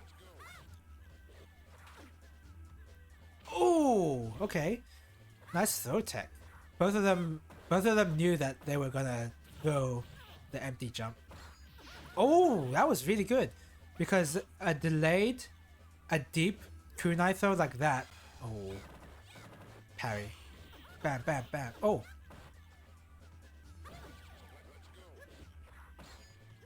Oh! I think Moose wanted to super. There you go, super. Yeah, and no way Binding Mage can parry that because it's really hard to parry super.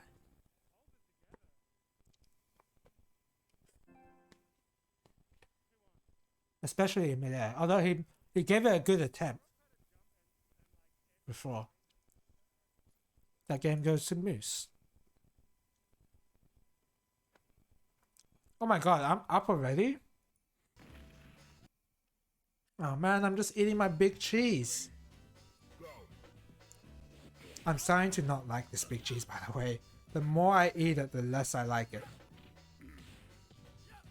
That's crazy. Alright, so what's happening? Oh yeah, Q. I am basically disrespecting this Q. Like not in like the toxic sense, but basically nice counter DP. But basically in the sense where I got command grab there anyway. Nice combo. But in the sense where I don't respect any button Q does. Because all of my buttons are obviously better. So it's like right now he's gonna command throw. I don't care. I'll just throw back into DP, into double DP, and then walk back. This is the big weakness to Q. Oh, nice double parry though. The first time I did that parry, that move, and he did the double parry, which is a very interesting thing to. I think no, you know what? I think he didn't want to parry the overhead. I think what he did was he saw me use a lot of the target combo, which is medium punch into heavy punch, or close medium punch into close heavy punch. And I think he wanted to parry that instead, but I just happened to do the overhead that time. And it's also another 2-hit combo, or, 2-hit combo. You see that? Just DP. I don't care. Trying to command throw me? I'll just DP.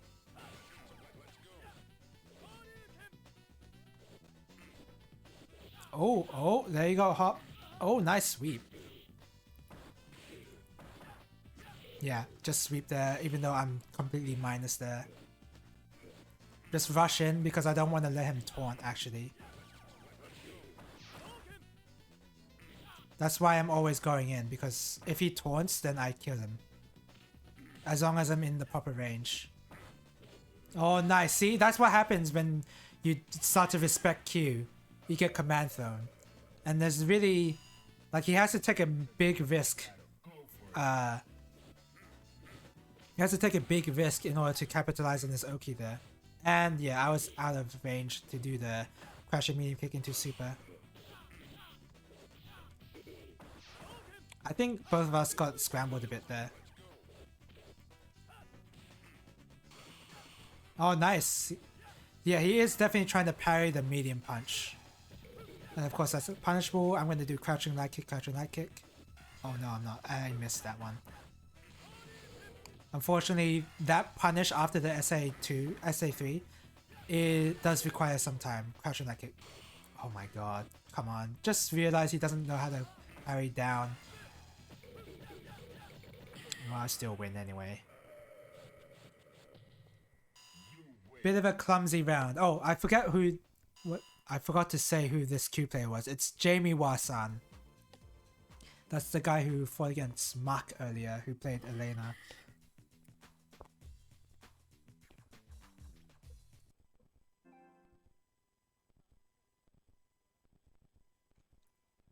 Okay, now...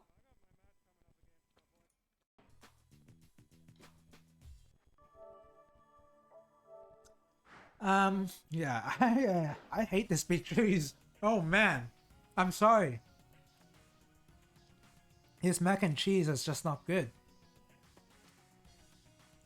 It's like every spoonful I eat of it, it's like I actively resist. I need some water. Maybe some water will help. Oh, there's a 12 match going on. I gotta commentate that for sure.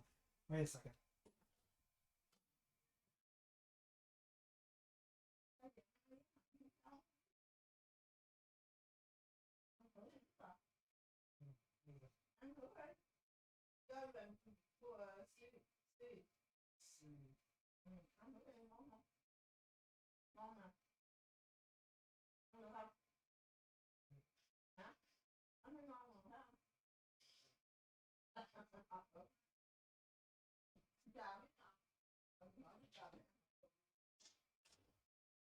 I'm back. My mic on? Did I forget to mute my mic? I forgot to mute my mic, but whatever.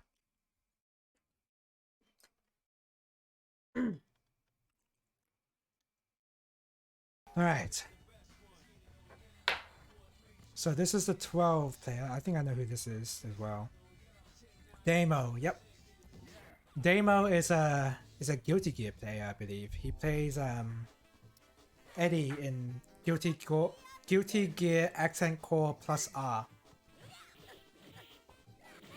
I don't even think that's the full title. And the reason why I mention that is because 12 has very similar moves to Eddie in Guilty Gear. Excuse me a second. Excuse me.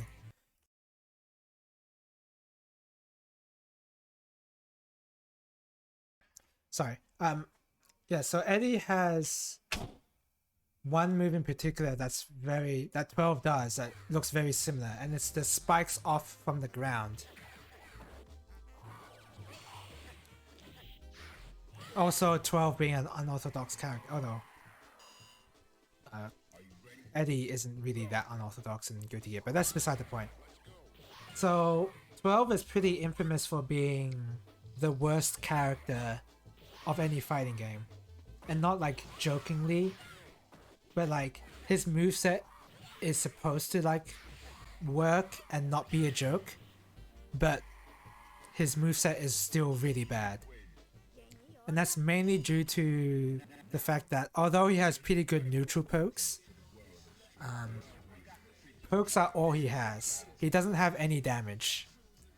Oh, please don't. Oh, you picked X copy? Alright. So he'll just land a hit, but it's only a hit. Like, right there. His most damaging combo is his throw. That's his most damaging combo. That's the throw. It's not even a combo. I mean, okay, that's only meterless though. He does have a decent damaging combo off of SA2, I believe, but it's real bad because he doesn't have many chances to cancel into that.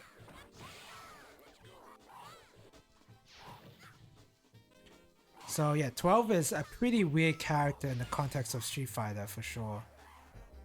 One of the few characters that can air dash as well, and you know, Damo is a Guilty Gear player. In Guilty Gear, you air dash. So it feels like that he picked this character because it's more similar to Guilty Gear than the other characters.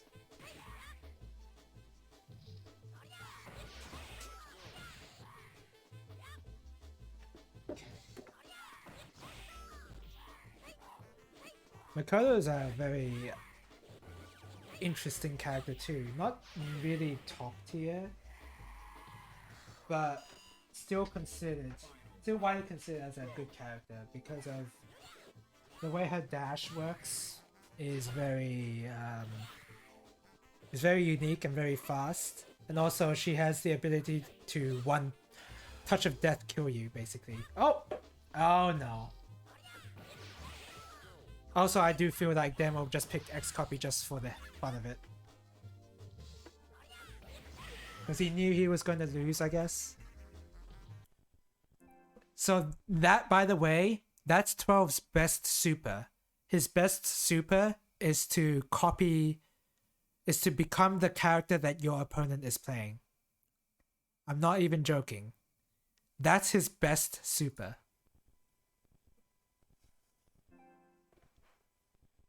So it's pretty funny. 12 is a pretty funny character. A really bad character that's not a joke character. So this is me versus Moose. And you start to notice that Ibuki players, when they play against a Shoto, they love to do a lot of hops. Like that. But unfortunately, I've practiced. So when he does those hop attacks, I'm ready to react with a parry. And if I react in time with a parry, then I can get a full punish, which is what I did in that first round. And of course, dashing in, crouching medium kick into super, people don't really expect that sometimes, so they will just get hit by it. And that time I walked back because I was anticipating a EX DP. Oh, he got a hop over there now. So I wasn't ready that time, but in neutral, if he does it, then I'm generally ready.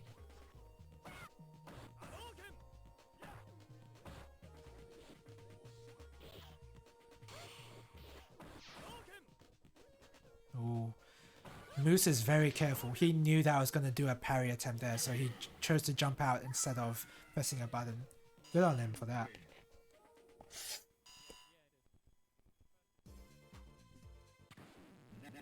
I think... Okay, wait, let me check the bracket again and see where exactly this is. This is winners semi-final, I believe.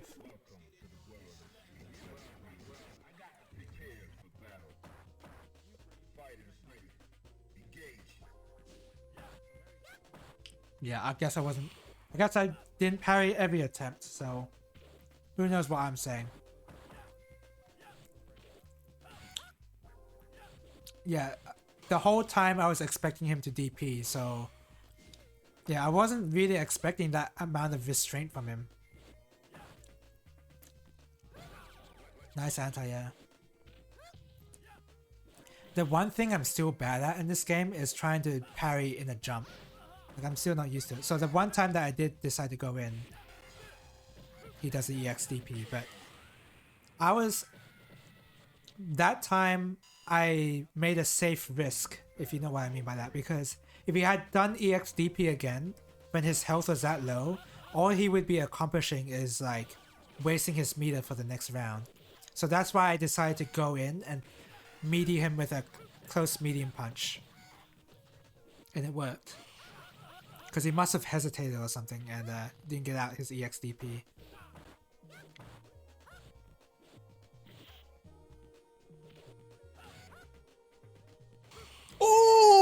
Oh my god! I did that? How did I do that? Wait a second. I just like, oh, I know you're gonna sweep me. I'm just gonna wait here for a bit and then parry. Boom! Oh my god. I am not that good at this game to be doing that consistently. I must have buffered crouching medium kick, because when you crouch medium kick, you're obviously pressing down, and that moment when you press down is a parry frame. So I guess that's what must have happened. But yeah, really quick game. Who is this? I think this is Barney Mage. I don't know who this is.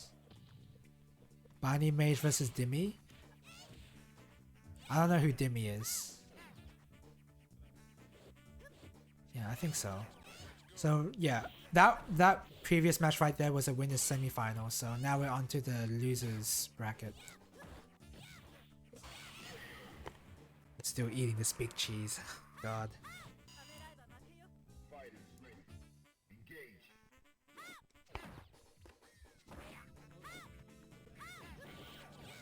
If only the commentary was still here. I think I was commentating this, or unless it was Sadiq. It might have been Sadiq actually commentating this particular match. But oh, okay. So with Chun-Li's super art too, if you block all of the hits, it's very hard to punish it, surprisingly. But what you can do is when she does the one set of lightning legs and then the second set of lightning legs, you block those, and then when she does the final hit, you parry that one. You parry the final hit, so you get like a maximum full punish after that, and it's really easy to do as well. If you try to block it, it's kind of weird to try and punish, because you have to use you might have to use like a bad move in a way, like a long range move that doesn't exactly net you a lot of damage if you block it. So it's much better if you try to parry the final hit. But in terms of the matchup, Chun-Li is obviously the toppest tier character, so Oro is gonna have a hard time here. Oro is like around mid-tier-ish.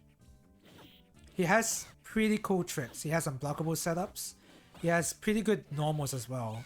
Not on the same level as Chun-Li. Oh, are you serious? That was a flex. I think he just pressed it accidentally, honestly.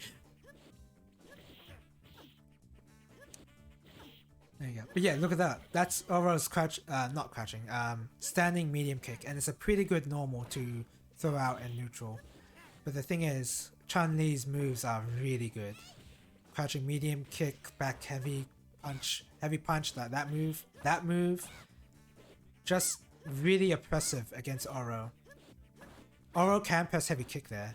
I mean, I would not be charging a flash kick there. Oro's flash kick is only really good for a wake up option. Oh, it was a nice parry attempt, but it's actually better some of the times to actually get hit by the orb rather than try to parry it whole. Or sometimes even block it, because when you're blocking it, Oro can set up meaty into SA2. I don't even think that was a hit confirm, but I guess the Oro player wanted to... He was charging up an EX flash kick, I think, but it didn't come out on the reversal timing, so he got hit. Okay, what was I saying about Chun-Li? I forgot. Oh, no, not about Chun-Li, but it's about Oro. With Oro's SA2 with that orb thing, I mean, if you can block it, you can block it. But most of the time when Oro players use it, it's either in an unblockable setup, or in... Well, I mean, that's basically it. So getting hit by it isn't really an option unless you're... The only time you want to intentionally get hit by the SA2 during a quote-unquote unblockable setup is when you're in the air and you're teching out. Oro can actually set up another orb. Well, this match is actually... I want to watch that match, but I want to finish what I'm saying. The orb can actually activate while you're in the air, and it can actually hit you while you're in the air. So that's one type of quote-unquote unblockable, but when I mean unblockable setups, I don't generally mean this one, but this is just like one example where you can't block, but you can only parry. But you're much better off actually taking the hit rather than trying to parry it, because if you try to parry it, Oro can do like a lot more damage from you trying to parry the super and his other attacks than you just getting hit by the super. It's very weird. Anyway. Oh, what did I just press? Oh, I muted sound alerts by accident. Okay. Time to get into my match versus Kaiser, who is the Makoto player that was fighting the 12 player Demo earlier. Makoto has always been a problem matchup for me. I'm the type who likes to sit back and crouch block, and Makoto loves to expose that. Like right there, those overheads, those are overheads. Like I can't just sit there and crouch block, because if I do that, then I just get wrecked.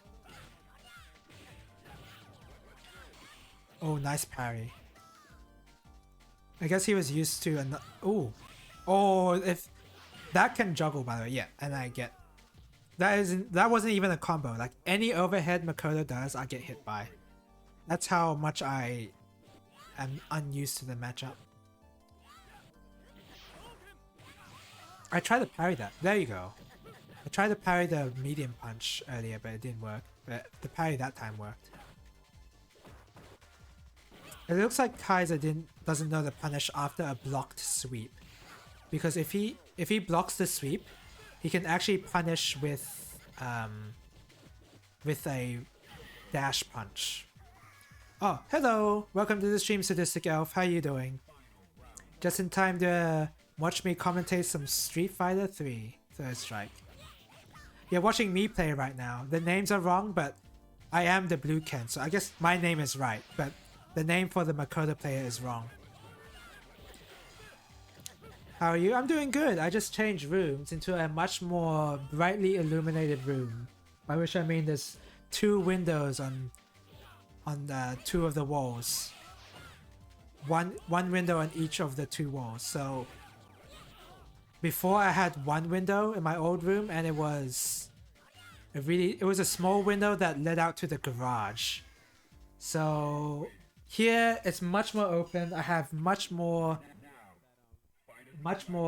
natural light. I'm feeling pretty happy. Not dour and depressed like in that old room. So I'm doing pretty well. How did I... Did 2-1? I did... Wait. Sorry. Let me go back. Oh, I won with a throw. Okay. Kaiser I've noticed when I was playing him. The Kaiser is the Makoto player, by the way. I noticed that his air to airs are pretty good, or at least he loves to jump a lot. Ooh, Kara DP, I got those. Nice parry. I've been doing too much medium punch, honestly. And he missed his combo after the command grab. Yeah, I should have just anti-aired that. I don't know why I tried to throw that.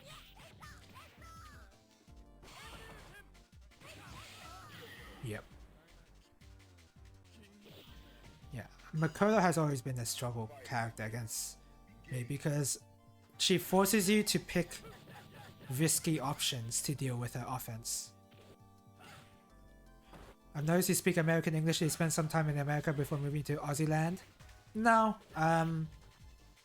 probably just learn how to speak American English from movies and not so much from other people, maybe. I don't know. Maybe the environment I grew up in wasn't exactly like the most Australian accents there anyway. I don't think so. I'm trying to think. Army school. No. Yeah, I guess there wasn't.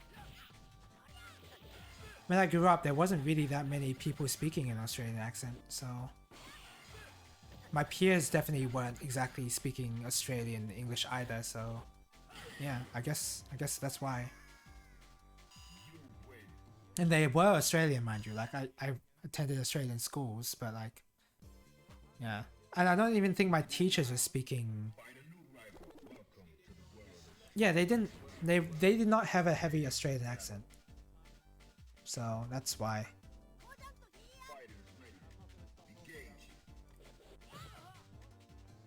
Aussie English is weird. Yeah, honestly, I can't imitate the accent well enough. I'm pretty bad. Like, g'day, mate. Yeah, that's all I know how to do. They don't enunciate. It's almost as if there's a regional variation. Yeah, who can believe it? A regional variation? Who can believe that? I've just noticed I'm getting wrecked by this Makoto because I'm just like not respecting the air-to-airs and not actually anti-airing. Because what he loves to do is just try to anti-air via air-to-airs. And there you go! That's what I'm supposed to be doing. Throw tech. Nice dash under.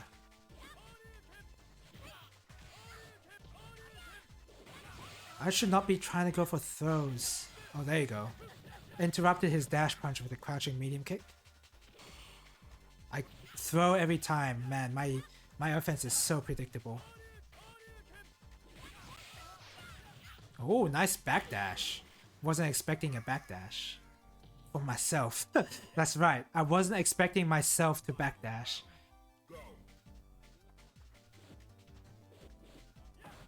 Look at me press all these buttons. I'm pressing these buttons, Makoto. What are you gonna do about it?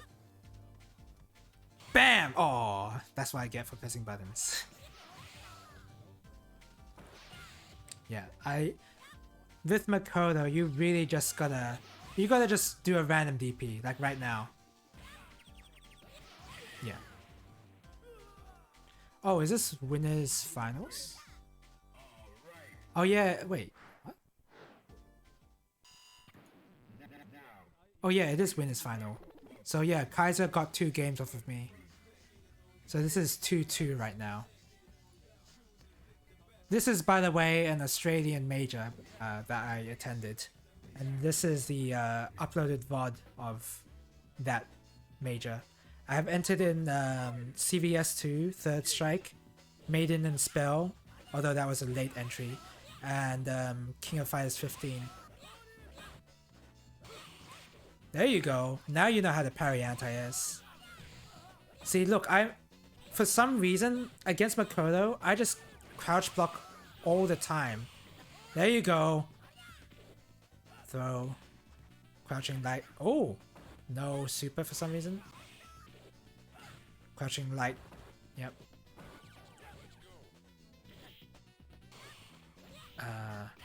Yeah, and I think that was around the time when I noticed. That was around the time I noticed that a lot of the people I've been playing against. Yep, right there. A lot of people I've been playing against don't actually know how to anti-air. So then I started to do a lot of empty jump throws.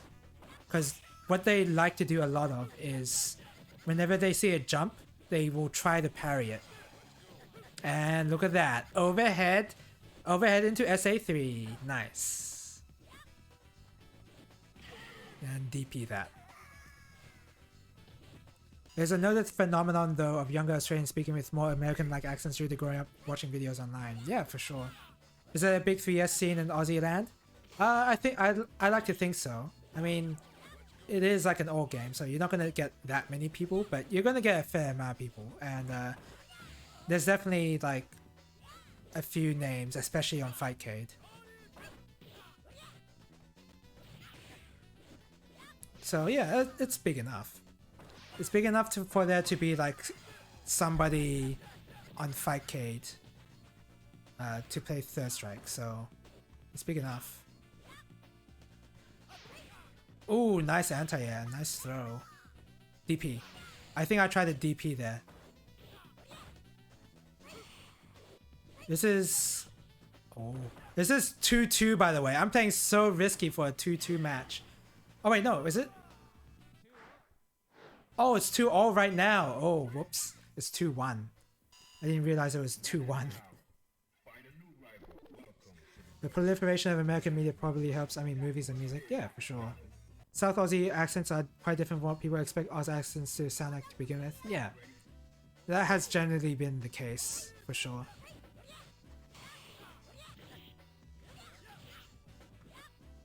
Oh, yeah. Empty jump.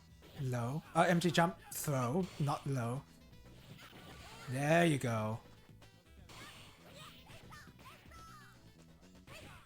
I should okay. DP. Yep, there you go. Oh my god. Wake up, neutral jump, heavy kick. I can't believe he did that. DP. This is around the time when I stopped respecting him.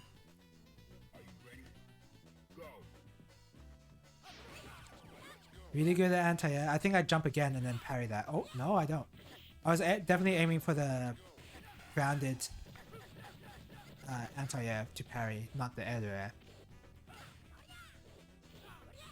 I wasn't ready for that missed throw. Punish.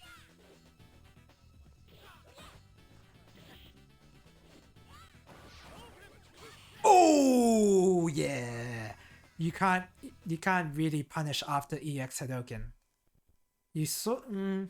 You can, of course, with Ken's SA3, but with a regular normal, it's really difficult. Yeah, it's really difficult, especially if the Ken player is a bit further away from you. So yeah, unfortunate for him. Alright. Now we're moving on to Moose versus... Moose is the only Ibuki player here, so... I should be able to find out who this guy is. Electric Allen. Again, the names are wrong. I think at this point the program that was responsible for like adjusting the names and all that were... was acting up for some reason or something. I don't know.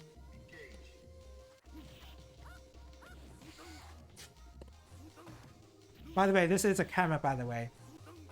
You can see it right there.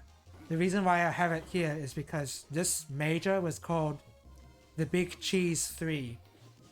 And for some of the games, just Maiden and Spell really, but for some of the games, you were given this as an award, which is basically a microwave mac and cheese. I'm eating it right now. I do not like it.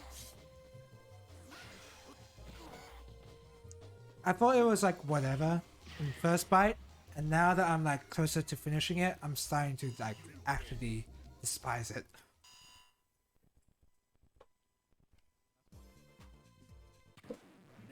Maybe I personally, I don't even eat that much Easy Mac anyway. So, I mean, is Easy Mac better? I don't even know. Aussie food is worse, is it? Are you saying that because the Big Cheese is from America? Oh, it's New Zealand, so it's not from America. Is Aussie food worse? What would classify as Aussie food?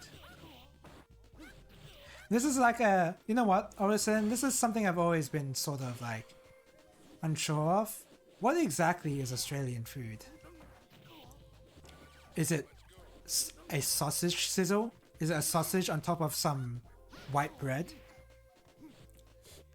And some ketchup? Is that all that is? Or is it fairy bread where you put on like a white bread, you put butter and some fairy... What was it? What are they called? Those fairy sprinkles. That's all I know about Aussie food. Fairy bread is definitely an Aussie thing. Yeah, I guess so. But I find it hard to think of like a Australian specific dish. that's not just something with white bread. I've had a lot with white bread.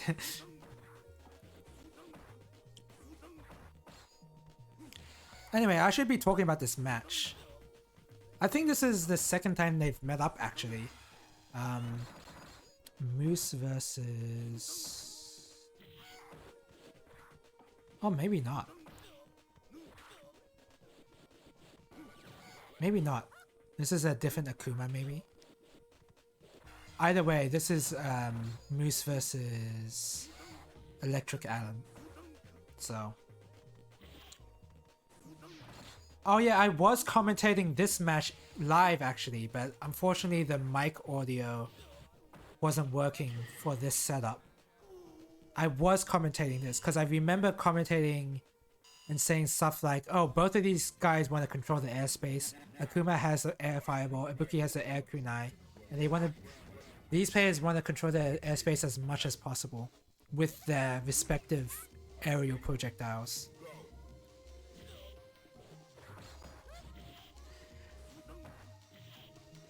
I haven't had fairy bread in such a long time. I should just try it, because I do have butter. What I need are the fairy sprinkles, which I don't have, because why would I? Ooh. Jump back into air fireball. And that knocked back into... Oh, that was a good teleport actually. Akuma can deal with Ibuki's dash through mix-up by teleporting, for sure. Of course, you have to be careful with that because after the teleport, you are punishable. But most people tend to not be prepared for it, so they won't punish it accordingly. So it'll be fine. Yeah, look at these guys just jumping. That was a sick parry though. It's really hard to parry when you're rising in the jump for some reason. It's just a lot more difficult. AB Euros supposedly originates from Adelaide. Really? I didn't know that originates from Adelaide. Okay. Then I guess so. If you don't know what AB is, Sadistic Elf, it's basically you have your chips, right? You have your hot chips, and then you put lamb or whatever meat you want. Lamb, chicken. It's mainly those two, isn't it? Lamb or chicken or combo. You put it on your chips, and then you dump in a lot of garlic sauce and tomato sauce, or as you call it, ketchup. We call it tomato sauce here in Australia. But yeah, you dump in a lot of garlic sauce, a lot of tomato sauce, and there's your AB. So yeah, pretty delicious. That sounds good. Oh yeah, the tastiest, junkiest food ever. Really good. And it's using the lamb and chicken that you would normally use in a gyros. I don't think you need the ketchup on there. Oh, the ketchup is alright. It's nice for like a bit of tang and sort of sweetness to the AB. I kind of appreciate that. You can generally pick what goes in your AB. Yeah. So if you don't like the ketchup, then you can just not have it there. Totally fine.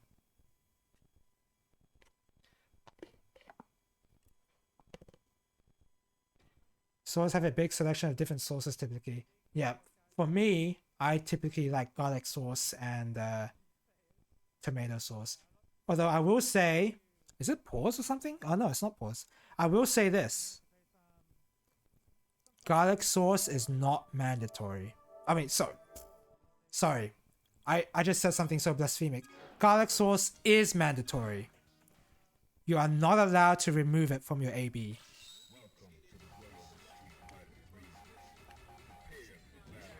Big Cheese seems to be an Aussie brand. Yeah, it appears to be, yeah, because I can see on the container itself, which I have right there,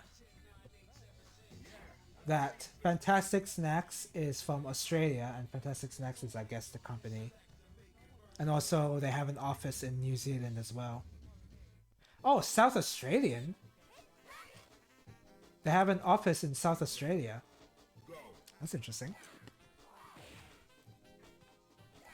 It's made by Fantastic, which is Oz, yeah. Yeah, well, apparently... Yeah. Windsor Gardens, South Australia? Okay.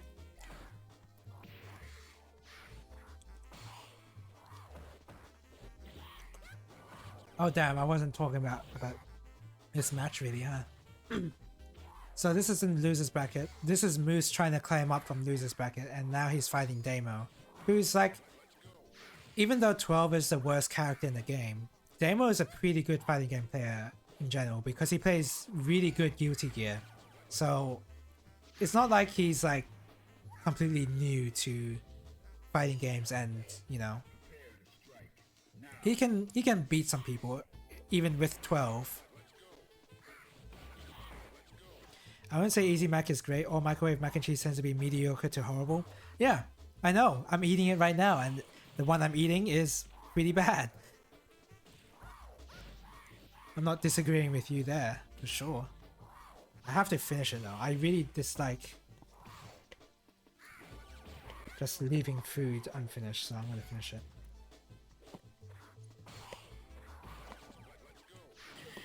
I guess there's those frog cakes that South Australia is apparently infamous for, but I've never had one. I gotta go to some sort of bakery and like find it, because there's definitely not one as there's definitely not one in Baker's Delight, because there's a Baker's Delight near me.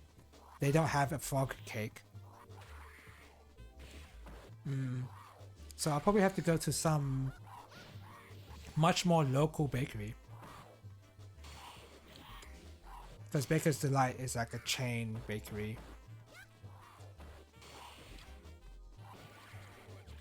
Boom. Oh, look at that. Did you see that, by the way? Look at this. Oops, I muted it by accident. Check this combo out from 12. This crouching medium punch into tentacles. Look at how much damage that did. Crouching medium punch into tentacles. Throw does more damage. Throw does more damage. Does slightly more damage, but it does more damage. That's why 12 is the worst character in the game. Yeah, that super does not have that much invulnerable frames, unfortunately, so he gets beat out of it. That position switch was fast and subtle. Yeah, that's why Moose, the Ibuki player, got hit by that.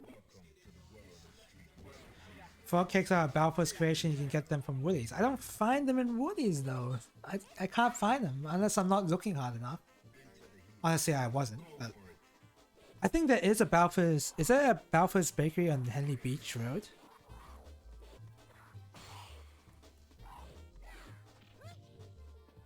No, it's not. Hang Bakery. So no, it's not. That's not what I'm thinking of. Okay, never mind. Ooh, nice parry on the anti-air. On the X anti-air. Look at that throw. More damage. Oh, wow. That was a slick anti-air. Beating out the poke. So as I said before, Damo, the 12 player, is a Guilty Gear player. Which is... I made the commentary... I was on commentary for this match, and I made the comment that Damo loves to play as 12 because it plays like an anime fighter rather than a Street Fighter character.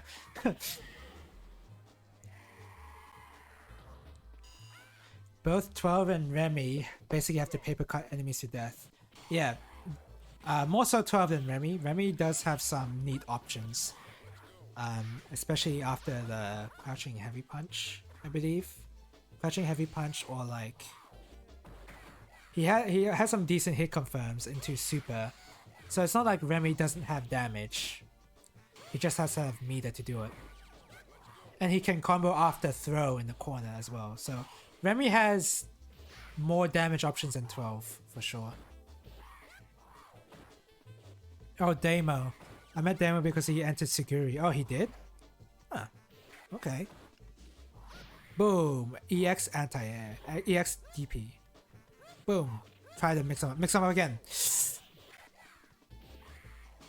Oh, nice parry into a throw. Standard punish. Oh! Oh, I don't know if he... So with that super, you can depending on what button strength you input, then it changes the angle of the kunai. And I wondered if he was, I wonder if he could have, with a different angle, he could have landed all of the hits. I'm not sure. I don't really play Ibuki myself, I play Ken. Plays this character because it's more anime fighty. Checks out, yeah. Yeah.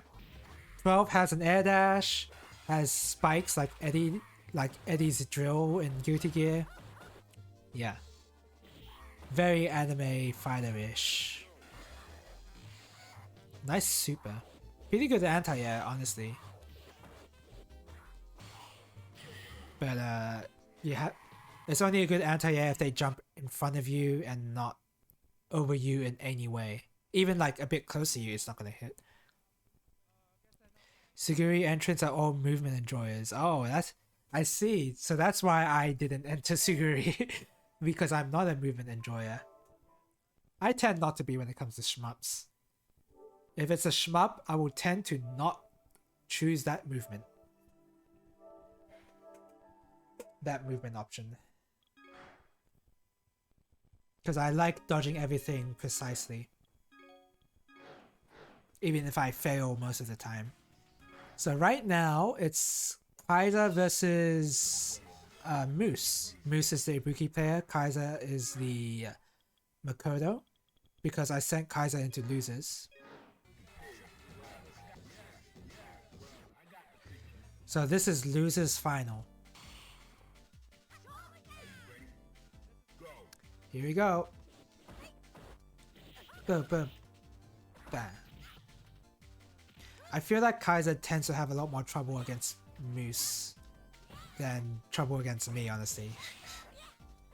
I think it's mainly because Moose is a very active sort of player and will not hesitate to press buttons or like do anything to stop you from doing whatever you want. Whereas me, I'm like way too much of a crouch blocker. That was a good anti-air, by the way. Full combo off of it. I think Kaiser tried to parry there because he noticed he was low on HP and he might have assumed that the super was going to chip him out, but I think he would have been okay, albeit with very low HP.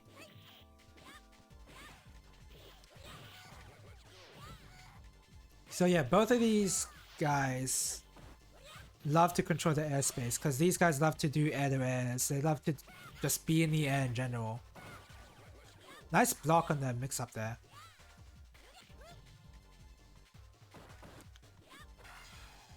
Ooh, okay, yeah. That's not punishable like that. It doesn't feel like a full punish either. Yep. Nice. Nice jump back.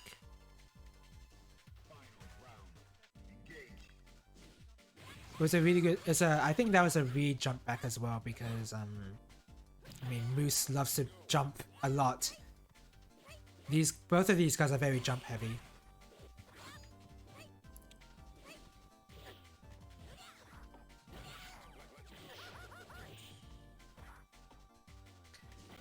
Okay, nice slide. Oh, I think Moose is starting to see.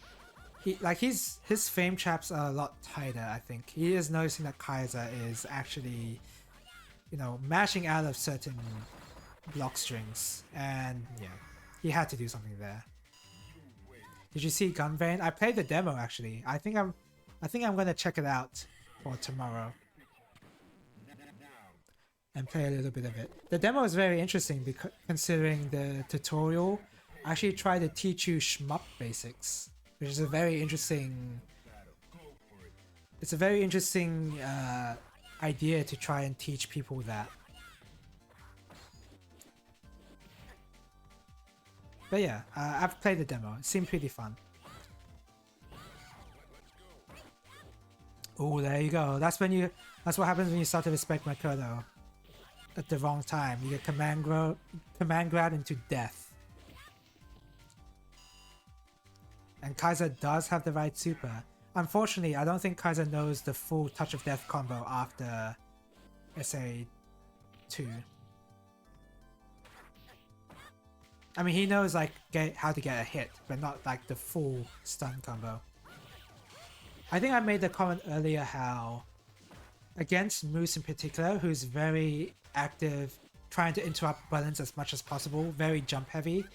I actually said on commentary that Kaiser should consider swapping his super into something else, into SA1 for instance, because he's landing more dash punches than he is command grabs. Because SA2 is a really good super if you can land a command grab, but for most of this set, I was noticing that he could not land those command grabs effectively or often. So, and if you can't land that, then your SA2 is basically at full bar doing nothing. Yeah, you can see here, Moose is just like, he doesn't really care what this Makoto player is doing. He just wants a, well, he does care because he's trying to interrupt everything Makoto does, which is kind of what you want to do against Makoto, but Makoto has very strong answers against people who mash. Very strong answers. Because against like dash punch, if you get hit by the dash punch, that's like Makoto can do medium punch into dash punch, and if you get hit by that, then you're in Makoto's mix-up. And Makoto can just keep looping that over and over, while looping the crouching light kick into dash punch. Like that. See? Do you see that? Kaiser hasn't really conditioned Moose throughout this entire set to make Moose just sit there and take the command grab. But I think that was a good risk anyway, because, I mean, Kaiser had too much HP for Moose to try and come back with. So I think that was a good bet.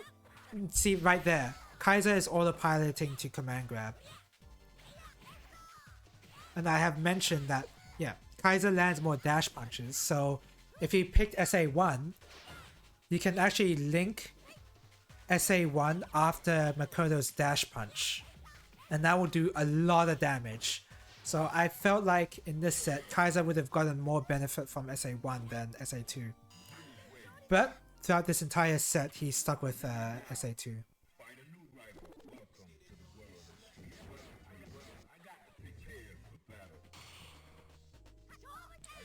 This is 2-1 to Moose. I think this is when I noticed that the program was fixed or whatever for the name and scoring, so I think I was behind that as well. So now the scores and names are correct. I'm not sure if they're correct for my match. I didn't see. I guess we'll see. Because I am in grand finals right now, and I'm waiting for one of these guys. Nice punish. Is there a nice punish? Yeah, I guess so. If it lands more Oki. It worked, so it's good. Oh, dash into throw. Moose wasn't ready.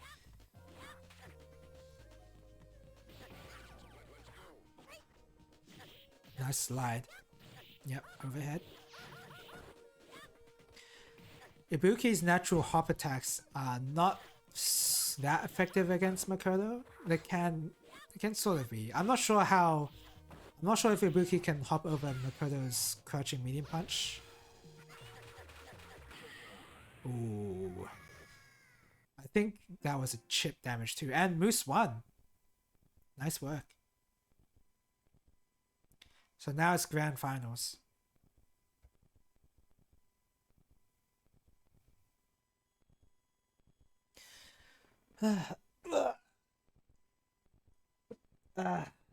So another prize I got from Maiden and Spell was I am the Maiden and Spell champion after all, even though I don't know, I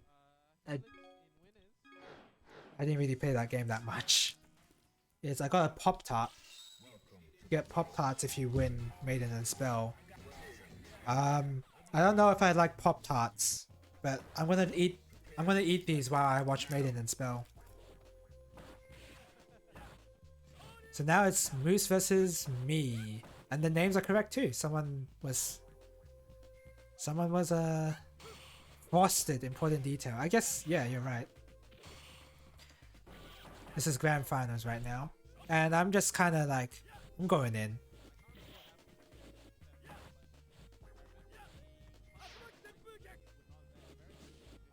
Boom, sweep, heavy kick. Dash up, throw. I don't care about your EXDP at this point. I've got too much HP, and one more throw was done it. That was a very crucial throw as well, because I managed to save up all my meter for this round too. So this is going to be rough for Moose. I tried to parry there, but for some reason it didn't work. I think the reason was it was a bit too slow. The move I was trying to parry was too slow. Slower than I expected. Ooh! 2 crouching light kicks into another 2 crouching light kicks, confirm into super. Damn. Wasn't ready for that. I wasn't ready for that.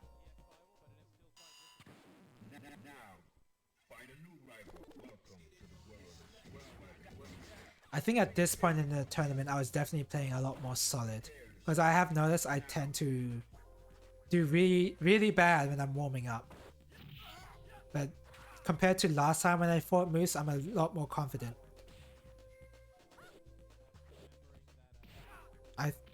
Did I try to parry that? I don't know. Oh, nice parry. I just did it again. I don't care. Do it again. Yes! Yes! I am the best third strike player ever. I will just do the heavy punch Shoryuken again and again. I don't care.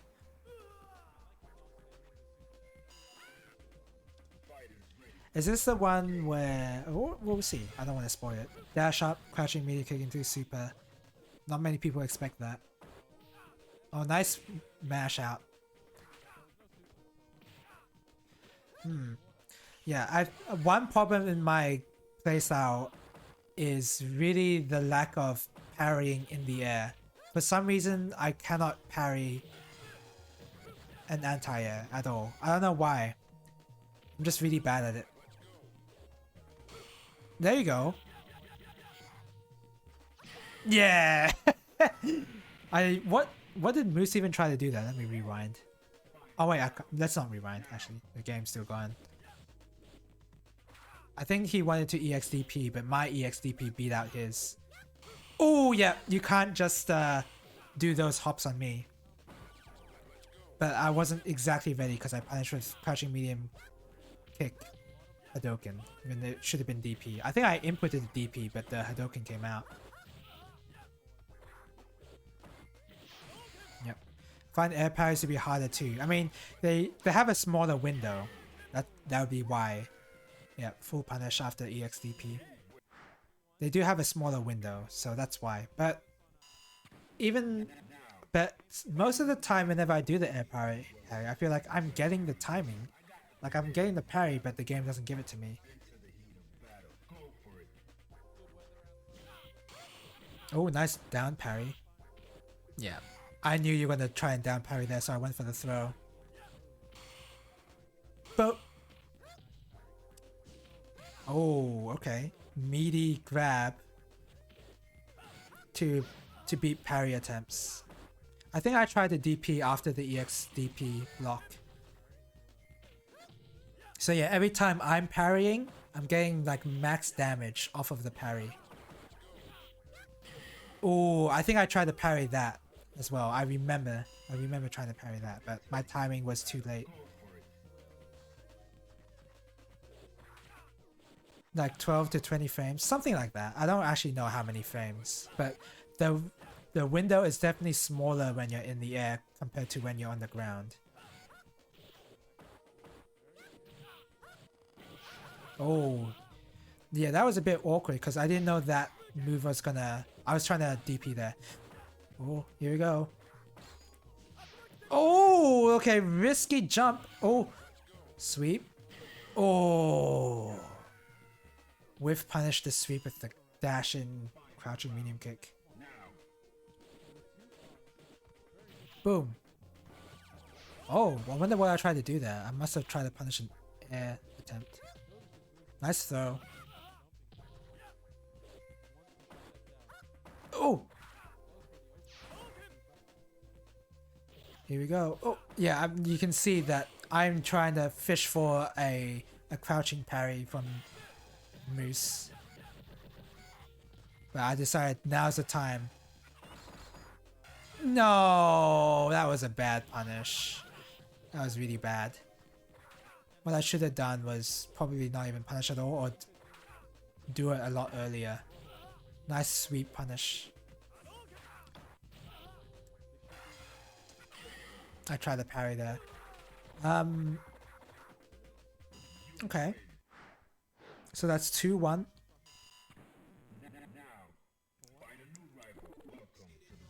Whenever I play this game, I tend to be really inconsistent. Like I am really good and then I'm really bad. Like right there, for instance. Oh, I'll just get a red parry, whatever. And then when I actually go for the red parry, and I don't get it. I think I tried to parry there, but I must have cancelled my parry window by pressing down back.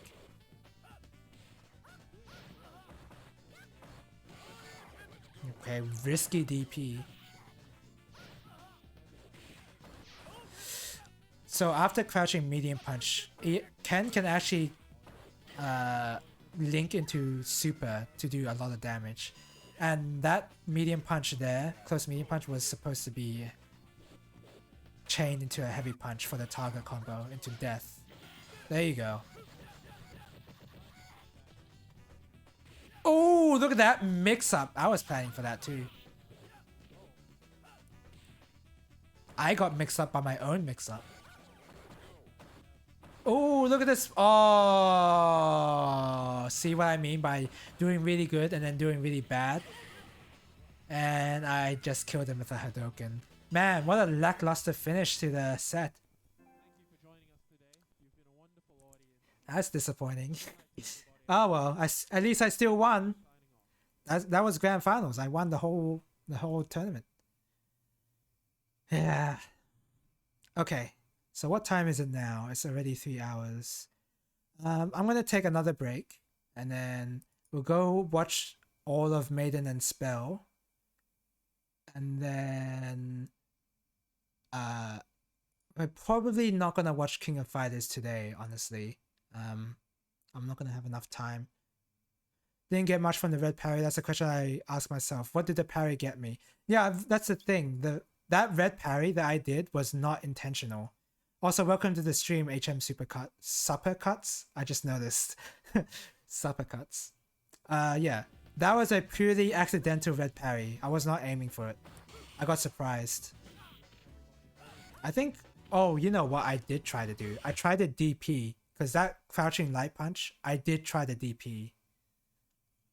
I would normally not try to do a crouching light punch on its own like that. But it didn't come out. But yeah, very accidental. All right, I'm gonna take a break, and then we'll get into Maiden and Spell, and I think that will be it for today. If I get into King of Fighters now, it's gonna be a long stream, which I'm not prepared for. All right, is music playing? Music better be playing. No, it's not. There we go. I just skip to the next song. So the last remnant. You know what? I kind of want to take off the last remnant music off of the playlist at some point. Anyway, I'll be back in a few minutes, and I'll be watching Maiden and Spell.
I'm back, but I have one question to ask. Wait. Wait a second.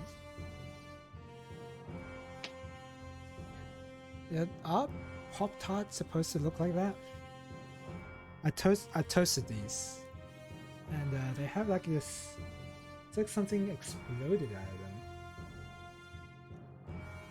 That's hot. It's hot. Oh, it's HMS uppercuts. Oh, okay. The reason why I read HM uppercuts is because the S is capitalized, but the U isn't. So that's why I got confused there. I've never seen nor had a Pop-Tart before. Well, you're gonna find out how I feel about it at least.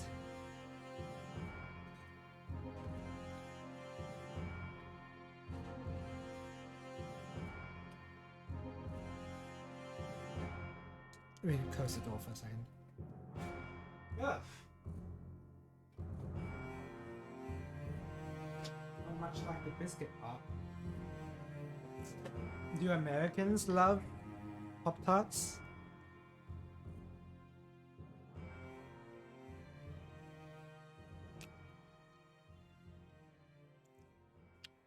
If only you could see my face right now.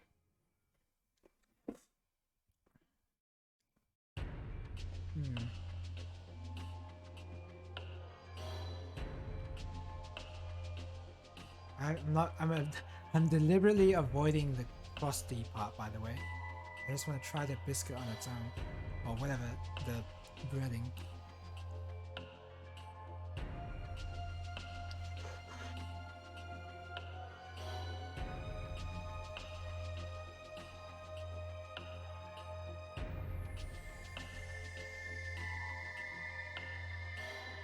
Doesn't taste like chocolate.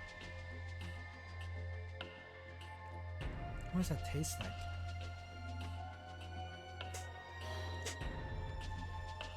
Kind of bitter too. I guess the bitter is from like the slightly burnt taste from toasting it, maybe? Well, anyway. Let's go into... before that, I should change the category, huh? So yeah, that was Third Strike. Wait, where's... Oh, there it is.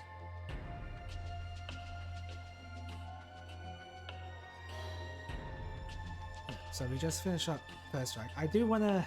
As much as I don't like the game, I do want to try and get a lot better than how I performed in the tournament.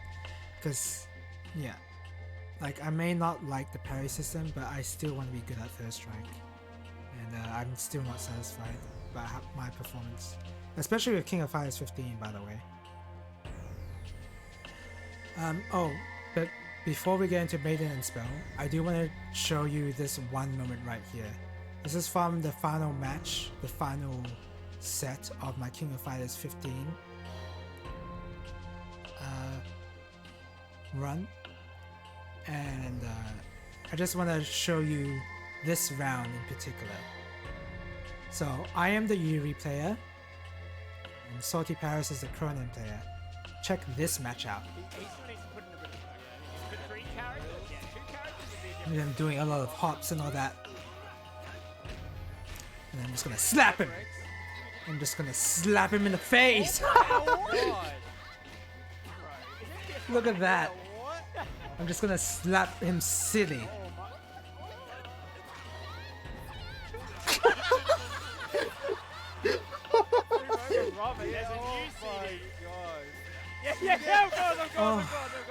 I can't believe how toxic I was by just giving them the slap. Yeah, exactly. And because that happened early on in the set, I could not stop thinking about how I slapped them. So I just did it the whole time. Right. I've never seen Helix do this before. And he's dead. Oh my god, he knew! Oh, you guys didn't see it, but he shook his head at... Oh, man.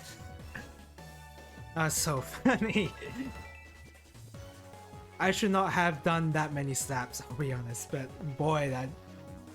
I had so much fun doing that. True mind games, exactly. I love. Where did I trash my big cheese lid? Where did it go? Where did it go? Don't tell me I put it in a bin. Wait a second.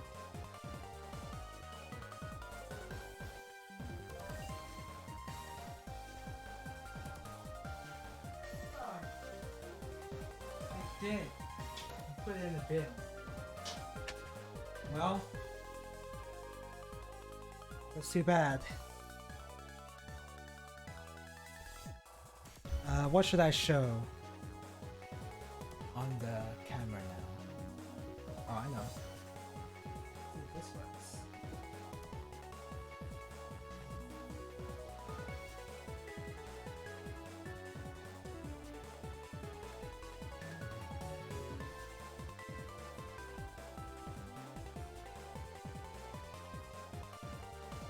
Oh, wait, right here. I should check it here.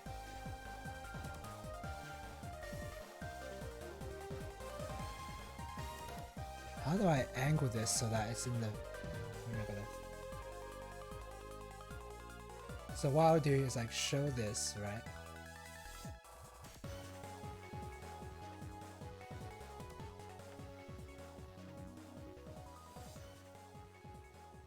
I do this. I position terrarium on upside down. And then I'll flip it. Can I flip it? Let me see. This transform, rotate 180 degrees. Oh, that's weird looking. Okay. Well, there you go. Looks really sinister from that angle. Oh, there's no audio for this one, is there? Okay, let's play some Maiden and Spell music then.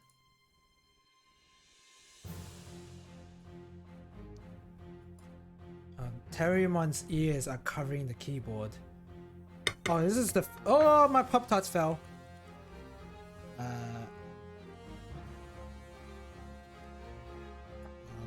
Oh, this is... I'm in the first match, I forgot. So I'm the King Frost player here, and this is me trying to relearn the game. Because I don't know how the controls work here. I'm basically just playing this game for the first time, essentially. See, I could have dodge rolled there, but I didn't know how to... I was unused to the buttons and all that. Let's see, spell, OST. Do this. Oh, that's loud. The entire Maiden's VOD is muted, yeah, apparently. Rather menacing, yeah. My Pop-Tarts fell off from the... Wait. Okay, I'm trying the frosted part of the Pop-Tart because really there's nothing really else to say about this match other than I'm the King Frost player that doesn't know the controls. So there's nothing really going on here.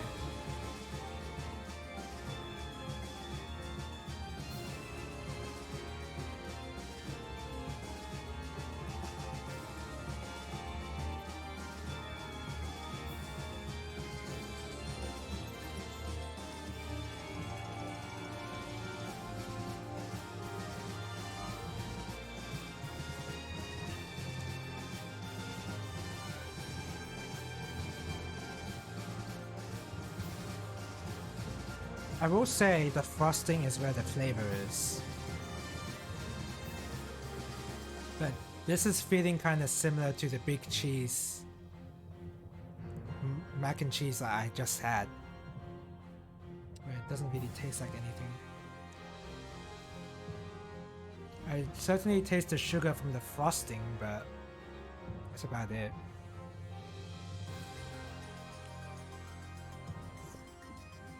Oh no, I do! You're right! Excuse me! I'm sorry. For some reason I had test on. Am I on... Yeah, okay, sorry. Yeah, thanks.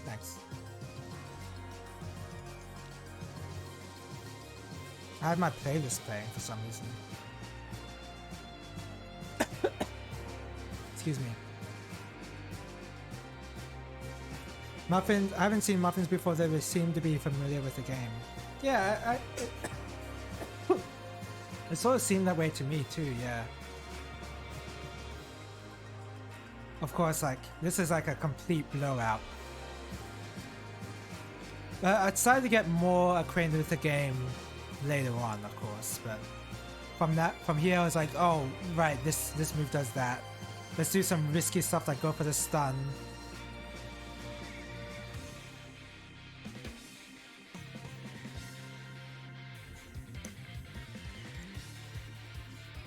The thing that'll pop up your matches a lot is how every bullet in the game has a spawn delay of at least 150 milliseconds. Is that important? Is that something I should like what projectiles have a dead zone based on how fast they move after spawning?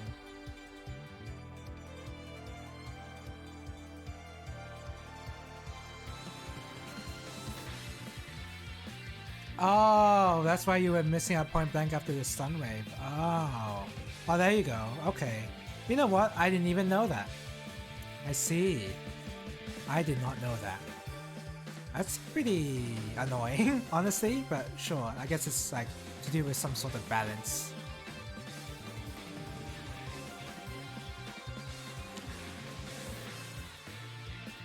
To be honest, I don't know if I want to continue eating this Pop-Tart. I feel kind of sick eating it.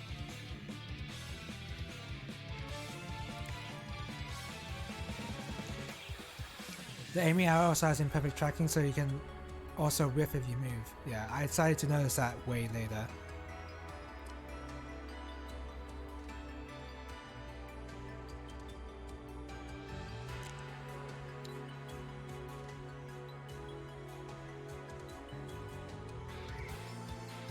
I think, you know how I said that I hate wasting food?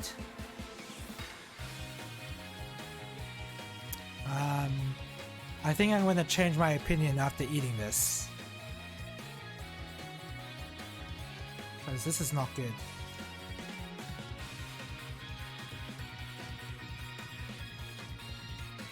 This is about how much I ate. Oh wait, that's a bad angle. Never mind. Can't really see how much I ate from here. I ate like 1/3 of one Pop-Tart slice, and I'm already not liking it. Since focus causes your arrow to swivel faster, the way cover for stun is to back off a little and fire a single focus shot. Oh.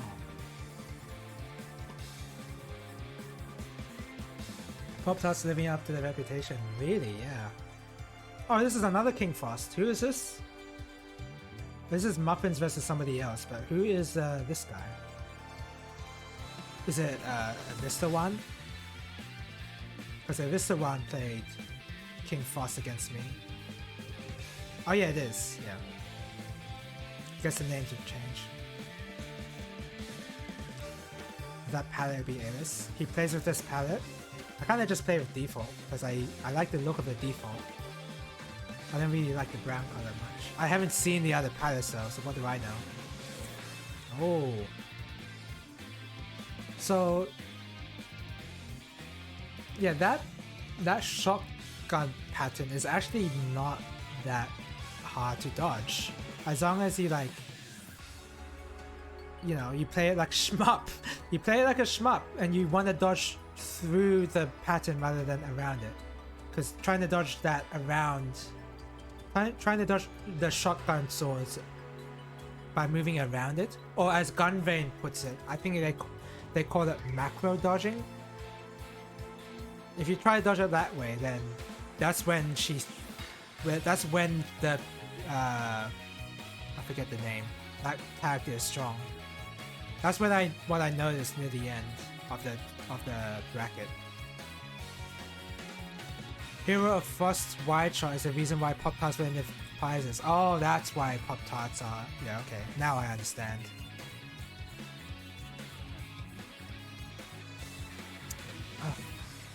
I kinda don't wanna.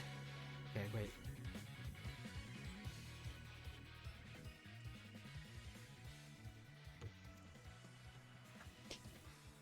I just feel sad eating this.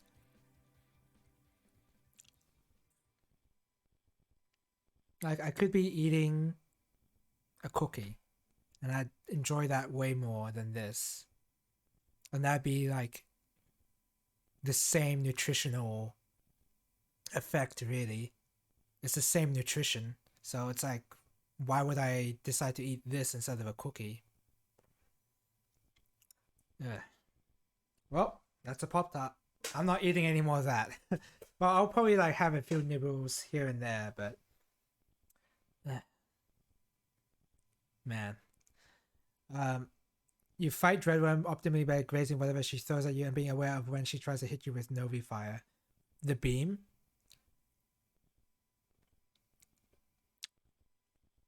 Wow, it's... Oh wait, why did the music stop? Freaking autoplay. Autoplay on.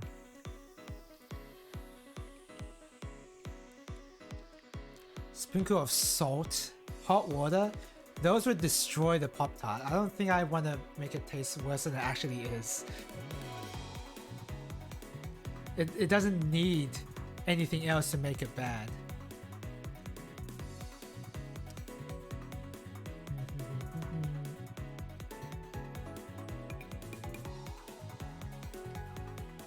What caught me off guard when I was playing against a Vista one was how hard it was to dodge through Hero of Frost's patterns.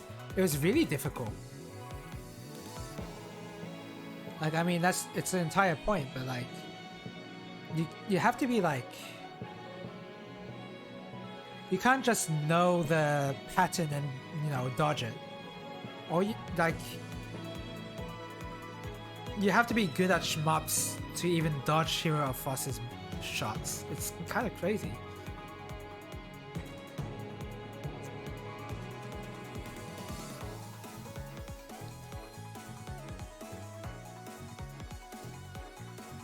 I found it really difficult to try and dodge him.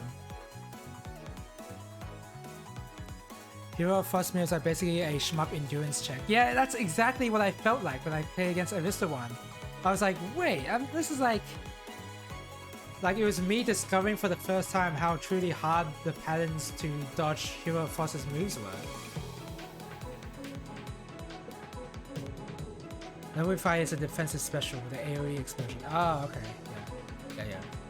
Lasers, you still want to graze, you get around to that. Oh, yeah. The explosion, yeah, they can be an issue. You do have to be a bit careful there.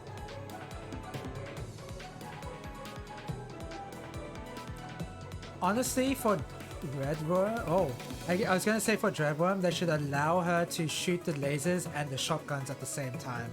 But they kind of did it there, but I mean, there's a delay to it, so... Yeah, I kind of want them to shoot the lasers at the same time. They should just buff her like that, because she doesn't seem that good, at least to me.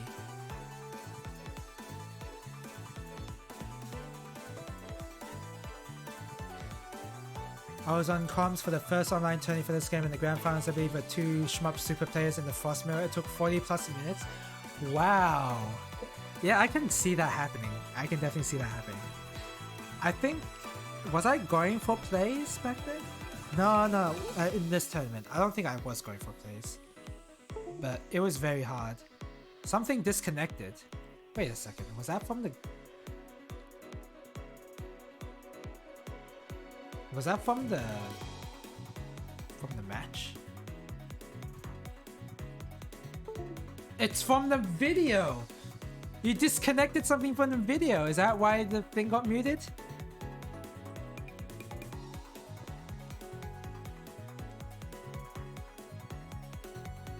That's from the bot. Yeah, it is. Dreadworm is a huge threat when she's in your face. Yeah. I've actually noticed that. Yeah, maybe she doesn't need a buff, like shooting lasers at the same time.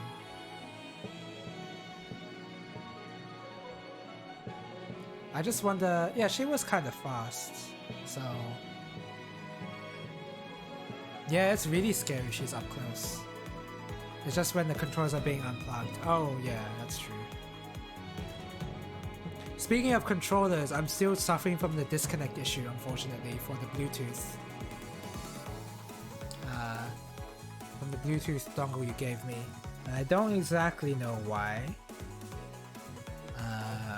I mean, it's definitely more playable. Like, I don't have, like, it doesn't disconnect when I wiggle the controller, but it disconnects really a lot more randomly, I think. It's less consistent when the thing decides to disconnect. Whereas with the plugging it in via cable, it's a lot more consistent to try to get it to disconnect. That's it. It's like weird. It's very weird. Dreadworm and Frost are both top 3 characters. Ah. Did you install the driver or are you running off the generic driver? For the controller? It says it is installing the 8-bit DO controller. That I think it's a generic. Wait, you're talking about the Bluetooth dongle, aren't you? Yeah, it's a generic. I tried to look up the driver online, but I couldn't find it, and the only way you can install the driver is via CD, which... You think I have a CD drive in my computer? I obviously do not have one of those. I couldn't find one online. Maybe I have to look a bit harder, but it was very... it was a lot more difficult than I expected. It's getting a bit dark. Yeah, it's getting a bit dark. So what I'll do is make it even darker. And then oh my god, easy access to Windows. Like Windows, the physical concept of Windows, not the, you know, not the OS.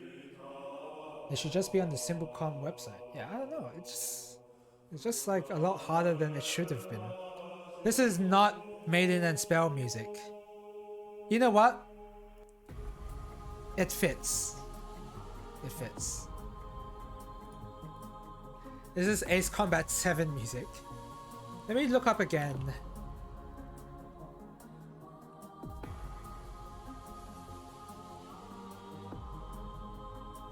Free download Super Comp Bluetooth driver. I don't think that's it. Simple Comp.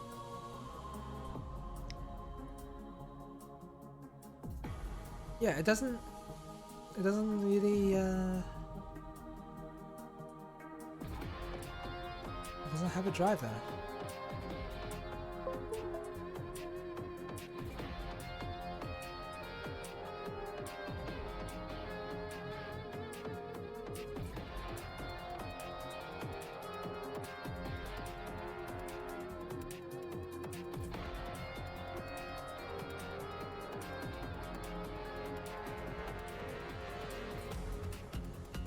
Even on their website, it doesn't even really show.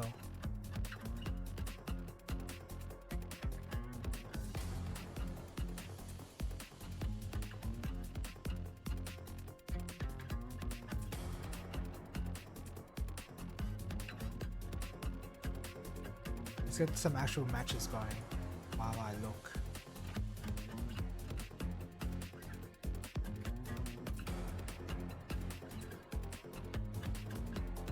Luckily, no one played Sun Priestess, so I got really lucky. Yeah, I got really lucky because if somebody played that character, I would have lost. I definitely would have lost.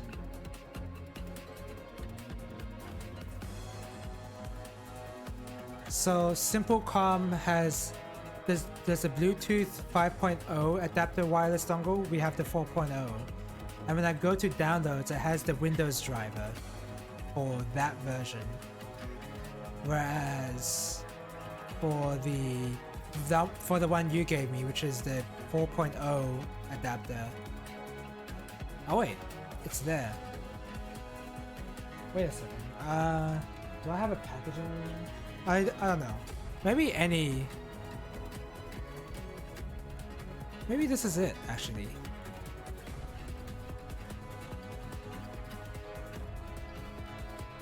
Maybe this is it. I mean, I'll just download it and see if it works later.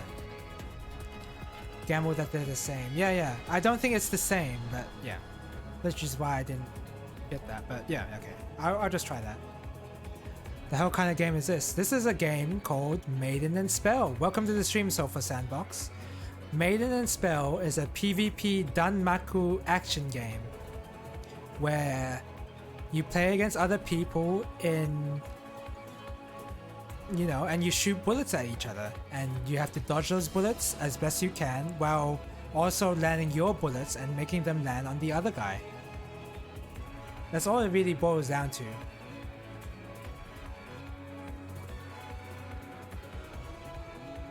The Whitcomb versus CSR. What is that? What is that? Oh yeah, I have the brackets open. So this game is being played at an Australian major called The Big Cheese. The Big Cheese 3.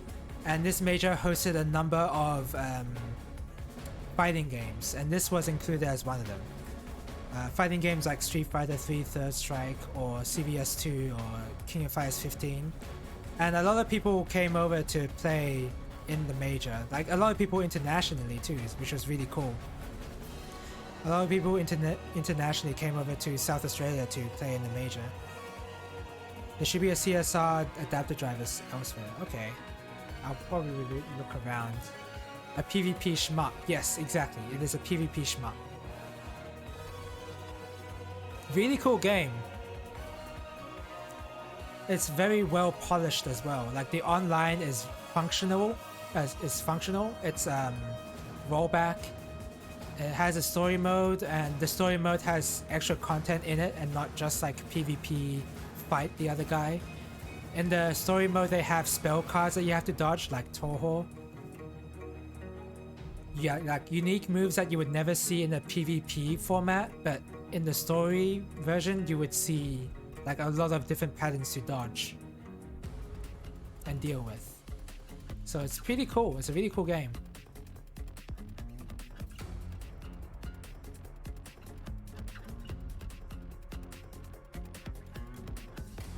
And right now, this is not the music that's playing, mind you.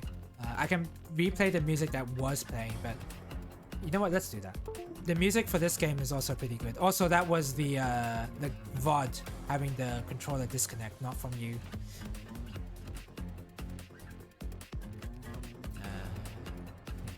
The music for this game is pretty good as well. I can take the disc and get the drivers off them for you. My PC has an optical drive. At that point, I'd rather not go through that effort, honestly. I don't know. Like, even if that effort will make the controller work, kind of don't want to. I don't know.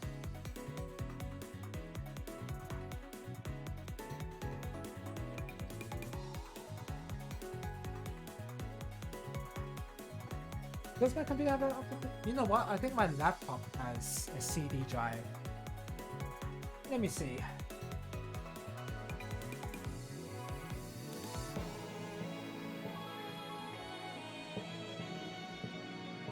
It does not. It does not. I think one of these cheaper laptops do though. I have here.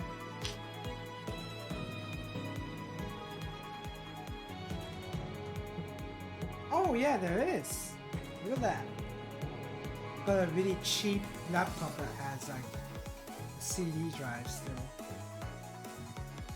Windows Vista. That's what it says. It's one of the stickers. That doesn't encourage me. You can look up CSR 4.0 on Internet Archive and there's a ton of generic drivers. Okay, good. On Internet Archive? That's interesting that it's only on Internet Archive, sorry.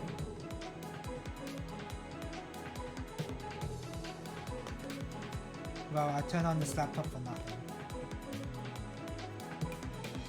Anyway, I'll look into that. So here we are, another Hero of Frost, Aristowan, and versus Fenna. It's a different color. Well, it's the... Was it Red Worm? No, it's not Red Worm. What's this character's name again? I forget. Within the archive is just a really easy place to look. Okay, okay. I forget this character's name. That's not Hero of Frost. Ooh, trying to rush in against a shotgun character. I don't know about that. Oh, nice dodge. Oh, that shotgun is depth secret. Yeah, kind of looks very different with just the color, huh? The color makes a big difference. Ooh, shotgun. Internet Archive helped me get Diablo 2 running tonight. Oh, nice. Like, how, like, what do I want to say? Like, how old is that Diablo 2 version that you have? Is it like not on Battle.net for some reason? Like it's like a pure copy of its own, not restricted by Battle.net. Unless the Battle.net version also has problems and requires Internet Archive. I have a physical copy of the base game. Oh, there you go. There you go. That's exactly it. I have the base game of Warcraft 3 Frozen Throne that's untouched by Battle.net, so I'm happy about that. And I got that way before all the stupid stuff that Blizzard has done with the original version of Warcraft 3. Death Secret is a slow-moving wall of bullets character. Yeah, I've noticed that. And it's very difficult to try and approach her because of the shotgun, but I feel like the shotgun is sort of how you deal with it. It's trying to getting close against Depth Secret is like one way to deal with her, especially if you're Hero of Frost. Turns out you need the expansion to play it, and that's where the Internet Archive came in. Oh. You know, I've played Diablo-like games before, but it's hard to say whether I've actually ever played Diablo 2. Like, I've seen my brother play it a lot, but personally, I don't think I've played Diablo 2 ever. The plug Y mod helps too.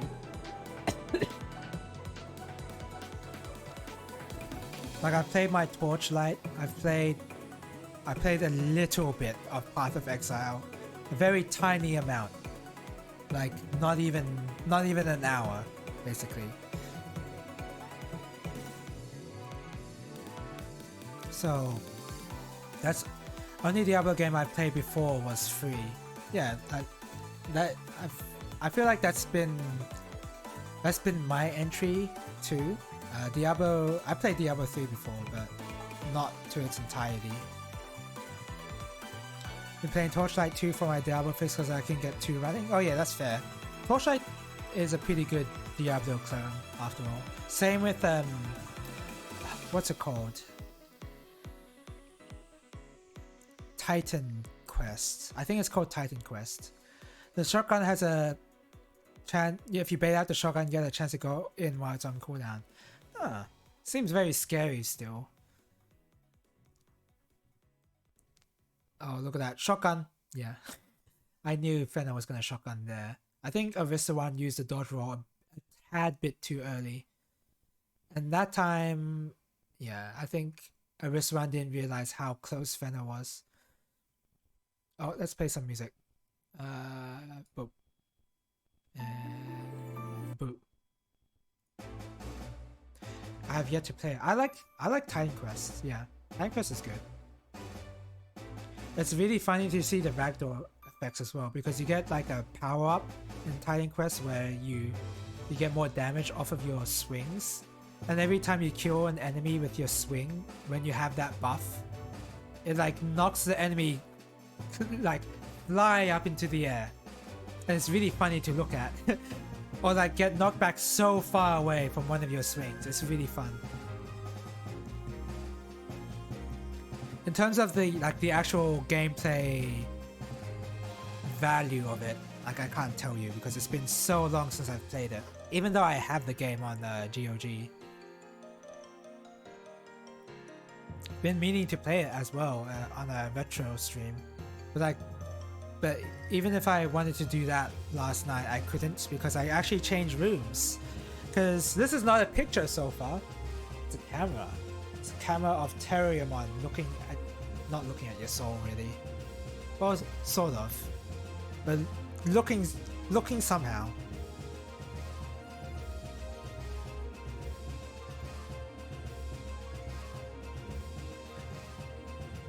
What is this? When is this in the bracket? Do I have it ready?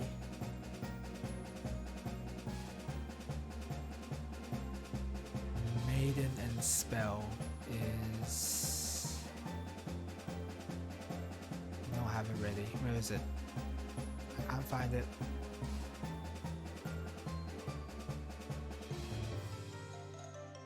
I can't find it. I can't find it. View all events, please. Oh yeah, this the Big Cheese 3, this major, even hosted a Just Dance tournament as well, which is pretty fun. I didn't participate in Just Dance, unfortunately, but you know, it's not just fighting games. We're mostly there to have fun, after all. The tournaments are just like a byproduct to like get people internationally to come over here. To have like a somewhat good reason to come over here. Winners finals, I think. Okay, let's see.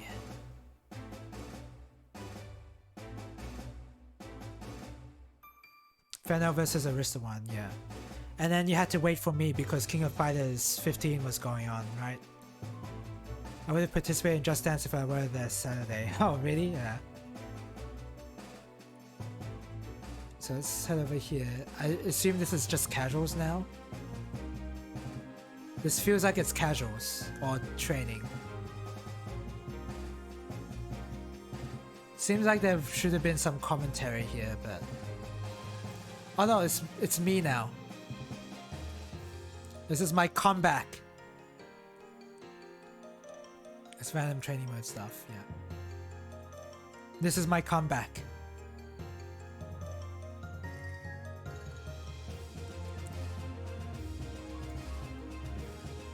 So, yeah, I am the Hero of Frost on the right.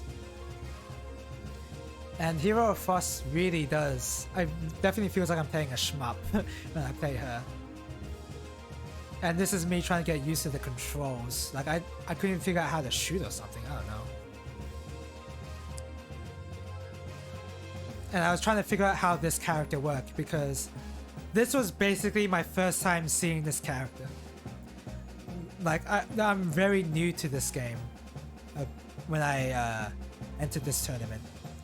So I'm just encountering all these patterns for the first time. And look at that, dodge roll in place too. That's pretty funny looking.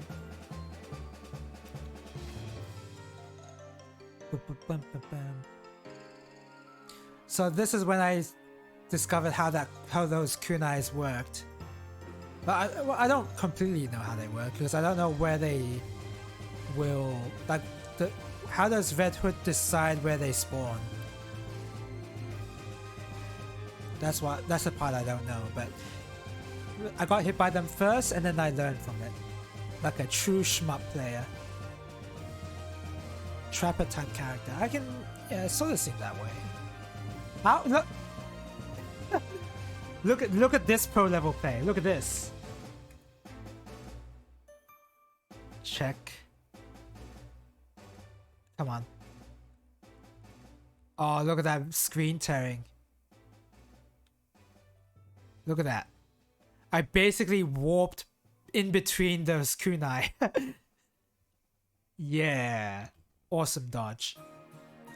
In practice, she's a character with strong defense and bad offense. Bad offense, huh? Maybe. I don't know if that's true. As in, I don't know if that's true because I don't know anything about the game. Not that I have anything to say about the character's strength at all.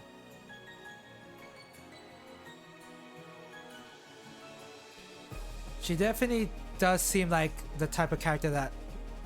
Oh, that was a bad dodge roll.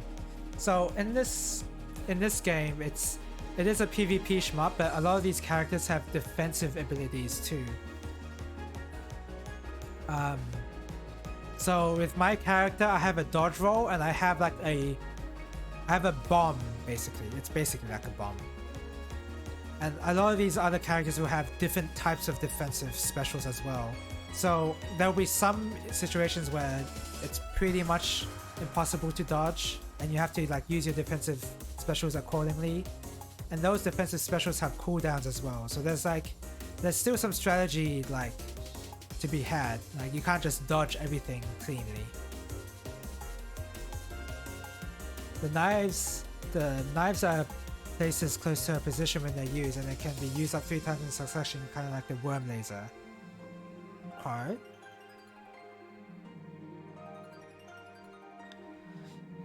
So the kunai is only really good then if you're like a bit close to the opponent then. So here, ooh, okay, I was gonna say I was in my comfort zone in between those red orbs.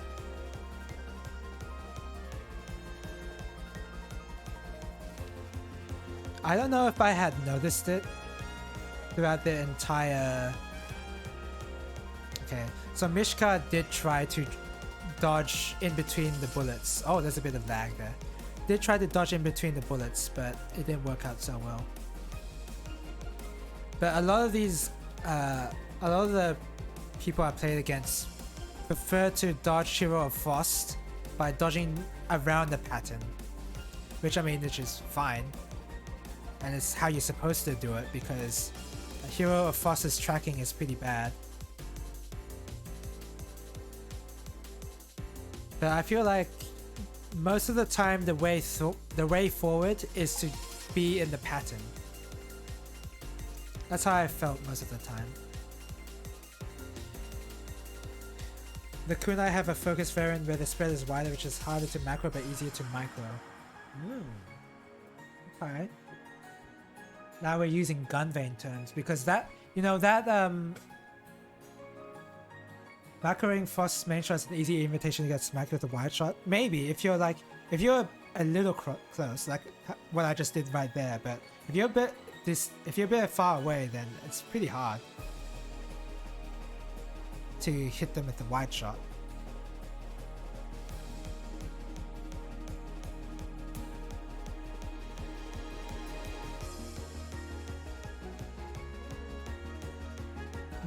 Gun vein didn't coin macro micro dodging. Yeah, I kind of was aware of that, but in gun vein was the first time I noticed those terms being used, because I just referred to it always as, oh, you just dodge in between the pattern, like you dodge in the pattern or you dodge around it. Like there wasn't this macro micro business, and completely fair. There's a term for it, mind you. Like I don't mind the term. It's just I've never heard the term before until gun vein. There, I shot him in the face. Did I shoot him in the face with a wide shot? I think I did. Yeah, I did. Look at that. Look at that. Boom. Gotcha.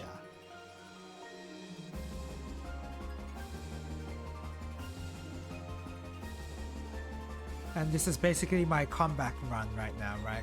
I'm up against Muffins again, who's the guy who knocked me into losers bracket actually. But this time I know the controls. Hood can easily stay mobile, but it's quite difficult to land hits as her. Yeah, it seemed... yeah, I think so.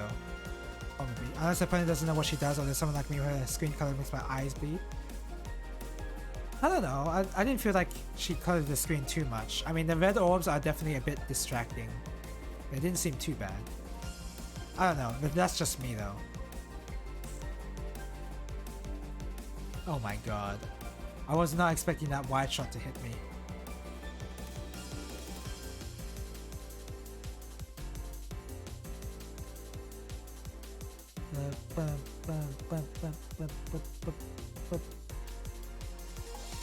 Bam!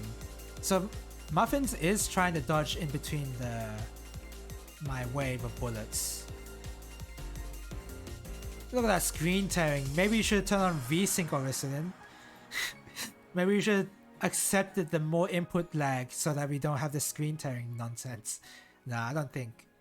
I think I would still prefer, even despite that, I still prefer VSync off. Okay. Keep dodging. Dodging through the pattern. Hood used to be much worse at making screen color, but also made the mirror a very fun Fussies-ish matchup. Oh yeah, the matchup. Yeah, the mirror would be fun. Yeah, the lasers, the kunai, the trapping. Yeah, there would be a lot of clutter on screen with the mirror. It has VSync off and frame cap. The screen tear is coming from the cheap HDMI capture device. Oh sure. I don't. It's not like I mind. I'm used to it, but like, yeah, it's too bad. The mirror now is just a mess. Yeah, I guess. How would that even work? Like, there'll be too many orbs on the screen that are just static. It will be a really confusing mess. Ooh, that's what I get for trying to dodge around the sword shotgun.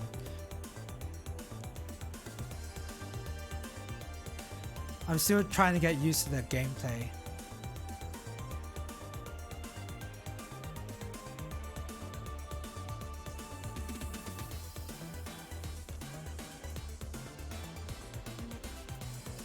Oh, excuse me. Wow, you on directly into the mic. Hood is still low tier. Ah, that's too bad for Hood. For Hood mains.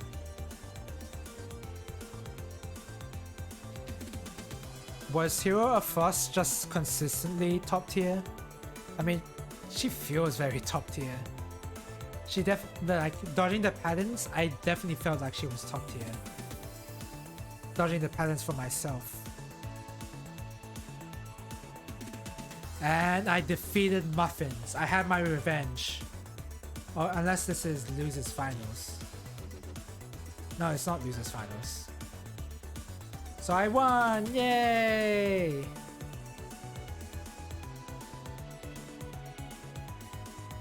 I'm not eating any more of this Pop-Tart. I'm actually gonna throw these in the garbage. At least the big cheese was edible. Like, okay, this Pop-Tart is also edible, but like, at least it didn't like make me wanna gag. Not gag, but like, I feel sick trying to eat this. So I'm just gonna throw this in the bin. I'm just gonna have some of my Whittaker's dark chocolate. Thank you very much. You know what? I'm just gonna have hot chocolate instead. Screw that. Yeah, hot chocolate.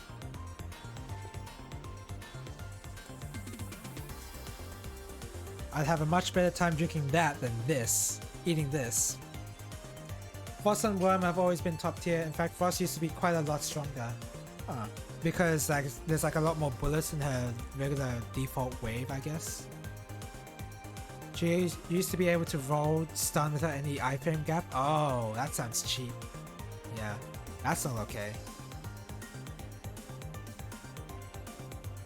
So this is the first time I face off against a Hero of Frost. And it was at this moment where I'm like, oh, that's actually really hard to dodge.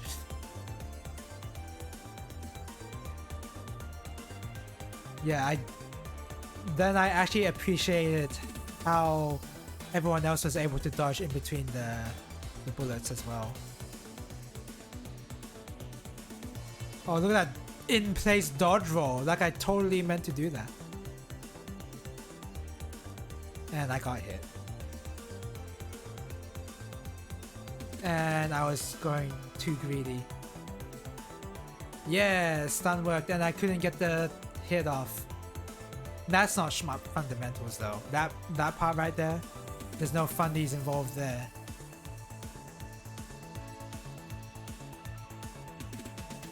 You know, watching this game or playing any other game, this is unrelated by the way, but watching this game makes me want to play some M-Bond. I played a little bit of it on the Friday last week, and I'm pretty hooked. I would be even further hooked if I owned a PS4, because man, that game is a lot of fun. If you have time, you should watch the Cheese Planet Grand Finals for this game on Pitchy's channel. If it's Grand Finals, then I probably could do that.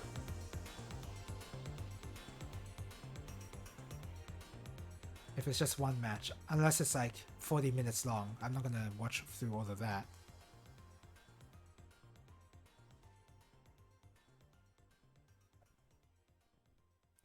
So I think around this point I was actually experimenting with focus and unfocusing, because before this match I was like, oh, I'll just focus all the time, whatever.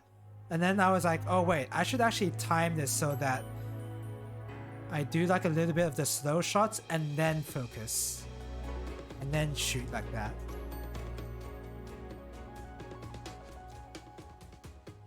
Yeah.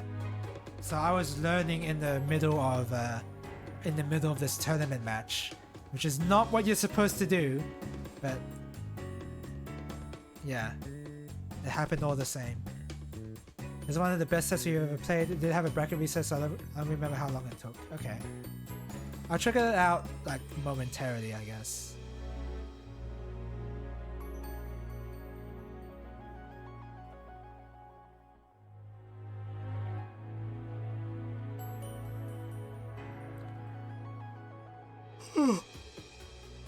Excuse me. First minutes are really hard to commentate just because there isn't much to say. Mostly boiled down to shmup fundies. Yeah, I guess so. I mean, I did mention the part about how I tried to make it so I was keeping in track of whether I was focusing or not focusing, and try to mix in the two different shots. I do recall trying to do that.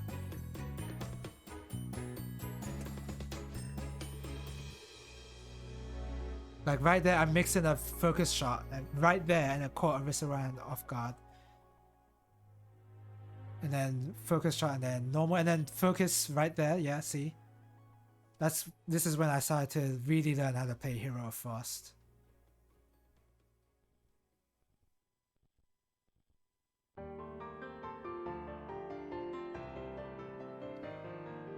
Bam. I can't believe I dodged that wave, by the way. There's a high execution tag where you unfocus between shots, essentially giving you extra mobility while still firing the focus shot pattern. Oh! That sounds like something I would waste a lot of time in training mode to learn, like in CvS2, huh? Just learn how to roll cancel in CvS2, like as if you're gonna be playing CvS2 a lot. That sounds like some tech I want to learn.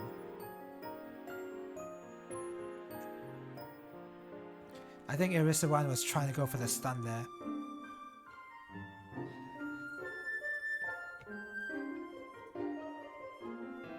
I'm having a nibble of the Pop-Tart, by the way. Because nibbles are all this Pop-Tart deserves.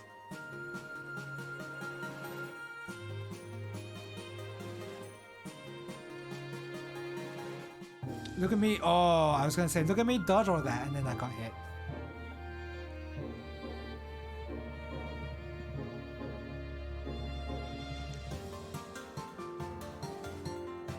The game handles consecutive shot patterns using combo time, which is basically the time it takes to retain where you are in the shooting order. I crush them and mix them into a drink.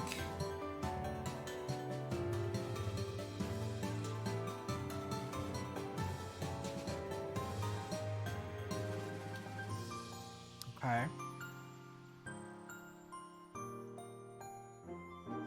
Okay. That can work.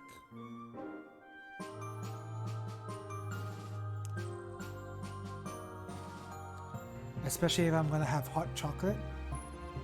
Thing is though, I mean, I do have a Nutri bullet, I think, so it could work, but I don't know.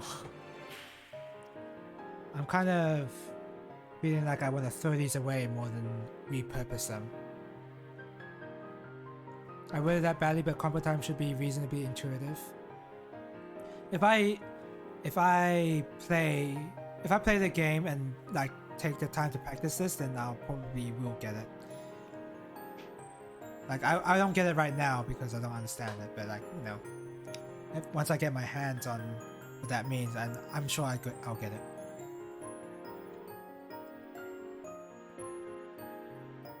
Focus shot there, just a random focus shot. Yeah, I could not dodge through all that. What Aristoran was doing was what I was learning from, because I noticed how hard that was to dodge, and I got stunned there.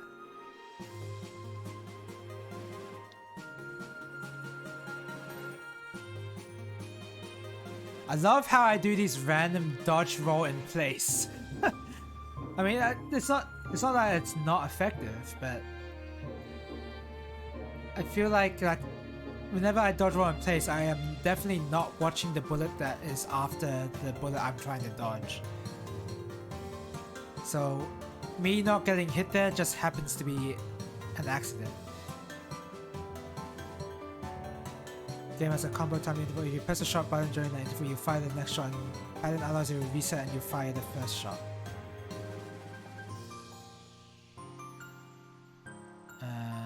Okay. And if you mix in focus in between that. So focus, so you focus, you shoot, you let go of focus, and you actually have your speed without focusing. But you're shooting the focus shot still, technically. And then when you want to shoot your focus shot again, you refocus or something? Or you do, or is it like these shots are in a queue and you basically shoot twice, but before the first shot comes off, you unfocus so you get your speed. And then once the second shot fires, you can focus up again. And then, I don't know. The focus tech is letting go of the focus after firing the shot, then refocusing, shooting again while you still have the combo time. Okay. I guess, yeah. So your movement speed and focus is not dependent on the combo time, but it's entirely dependent on when you press the focus button. Had it right the first time, okay. The combo time doesn't matter for movement, it's when you press the button or not.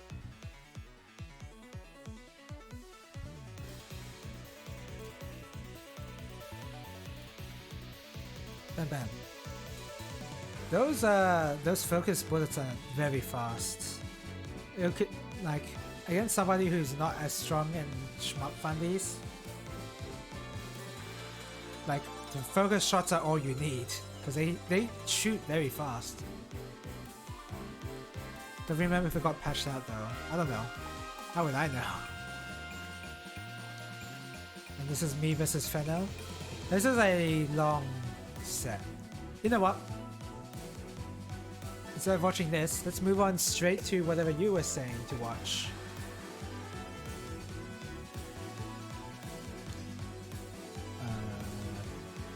Cheese platter, Maiden, and spell. Them's fighting herds.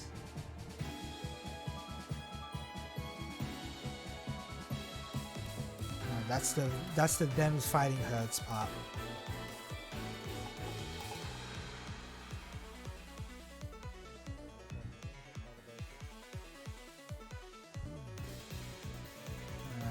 Turn off this. Is this the grand finals?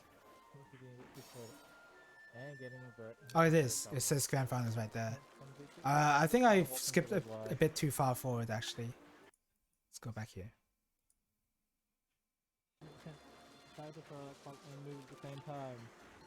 Tasha's Dimas unworthy of its case. I had to move it away so that I could actually type on the camera.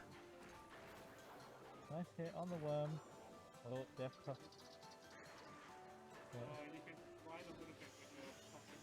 Yeah. Oh, there you go. That's a really good look. Oh, that's a good angle. I like that. Well, trying to corner it. Trying to corner that kind of here.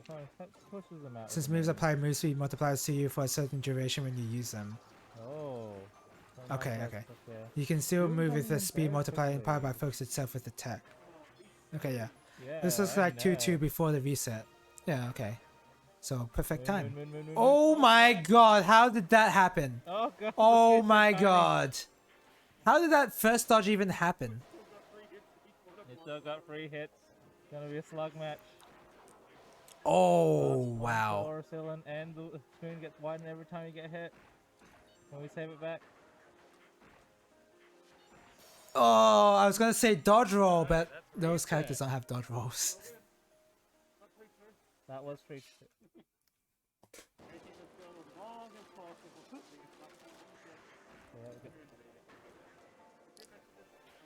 Was this the character? No, this is not the Sun Priestess. I am traumatized by the Sun Priestess thanks to the story mode. Uh-oh. I need to update the scores on here again. That's the VOD freezing up.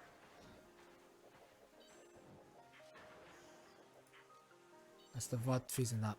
Oh no. There you go. Arc has to time stop, which has 600 ms of casting time. Yeah, I did notice when I was doing the extra stage, it takes a while to charge up time stop. Oh, wow. Nice dodging. Yeah. Shout outs to Dodon Pachi from Pichi. Oh, nice.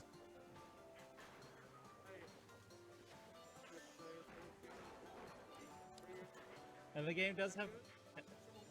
And the game Come on.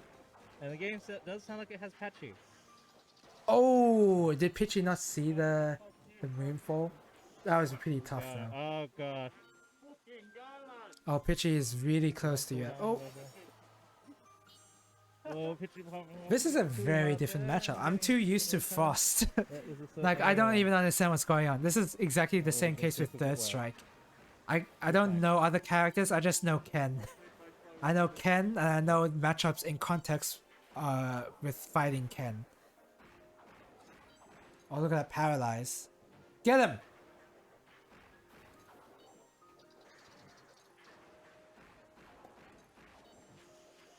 OBS is having problems.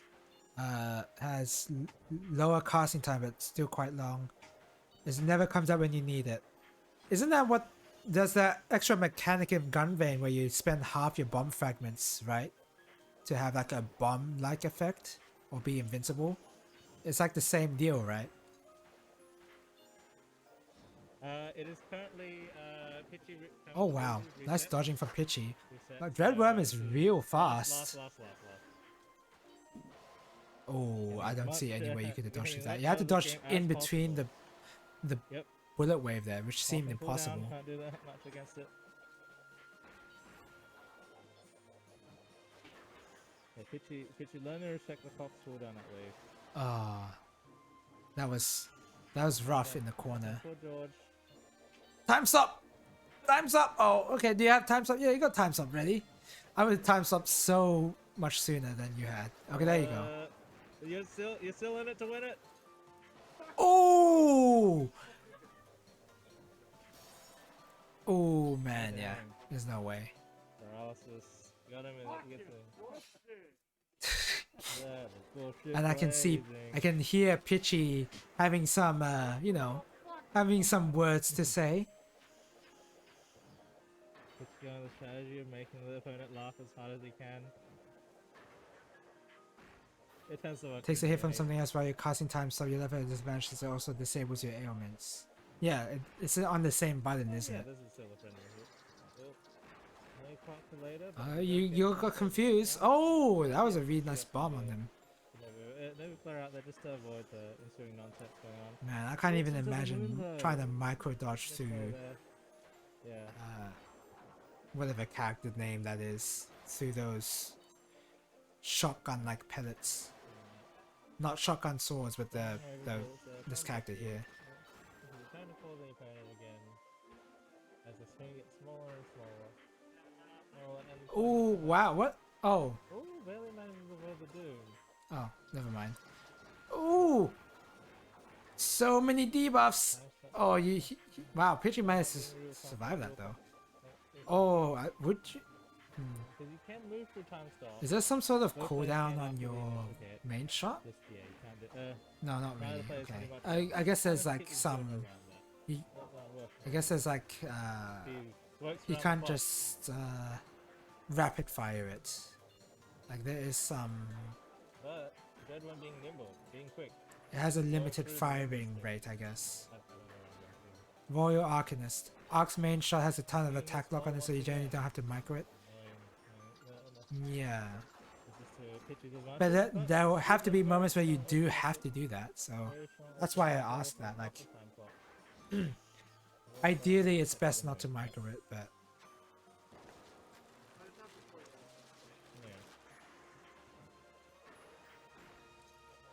like right now. Oh, if you have shot it right now, I wonder. Back to trading blows here from a round reset. Hits all the slot.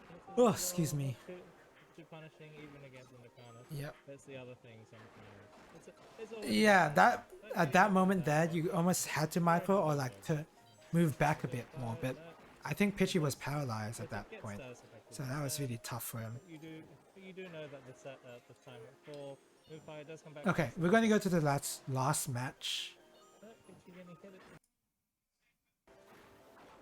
Is this the last match? I don't know. It's pretty so as long as the moon isn't behind, you can just back off a little. Yeah. So in particular makes As long as you have some distance, you can move away. being very strong, very aggressive with those words. Oh. In the game, Pidgey didn't want to move any closer too. you gotta have this big card to play against them.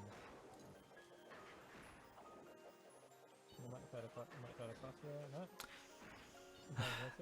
This is not making me want to play more Maiden and Spell. This is making me want to play some Mbon. I want to play some Gundam. I don't even know the full title. I want to play EX Versus. I want to play that game so bad. Paralysis might be That game is basically a done macro action game. just before the clock comes out, and the clock is off the cooldown as well. Ooh, massive explosion.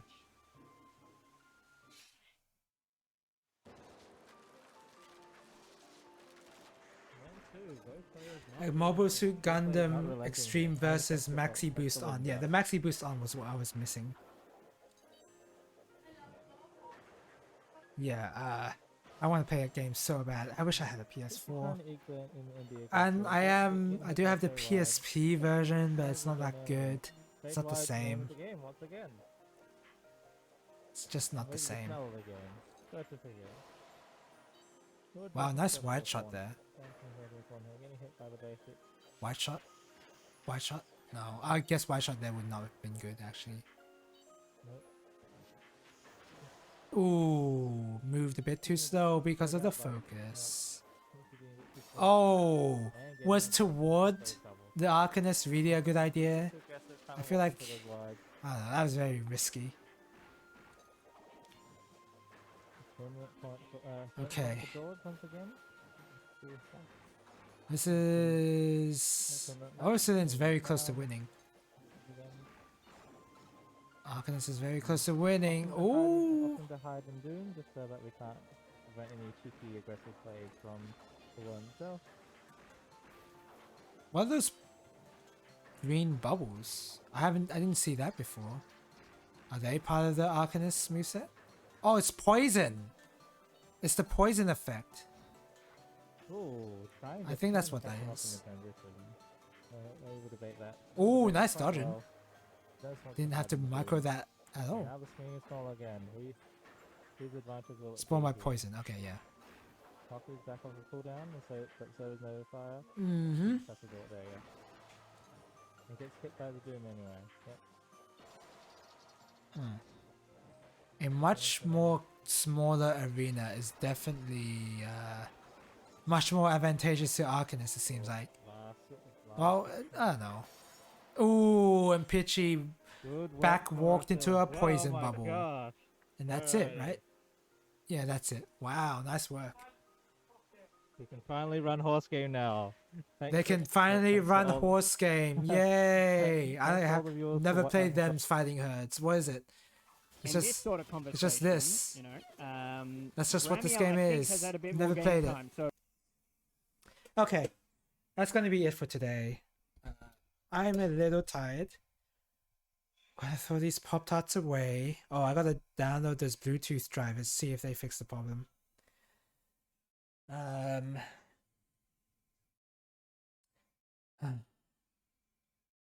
Man, if I had a mortar and pestle, I probably would be open to try and crush them rather than try to blend them in the bullet. Ah well. I'll think of something maybe. Anyway, thank you guys for watching. I don't know when I'll decide to watch the King of Fighters 15 stream. I don't know. But I'll just show it again. I'll just show the last match again. Cause it's really funny. I love how I acted during this last match.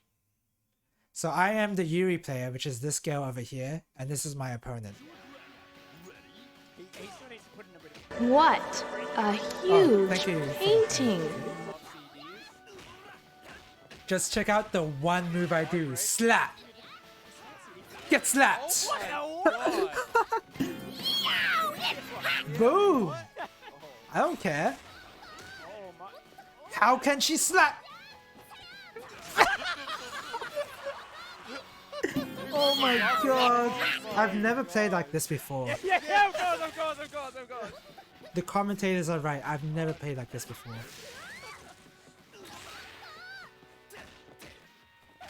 Oh, nice overhead.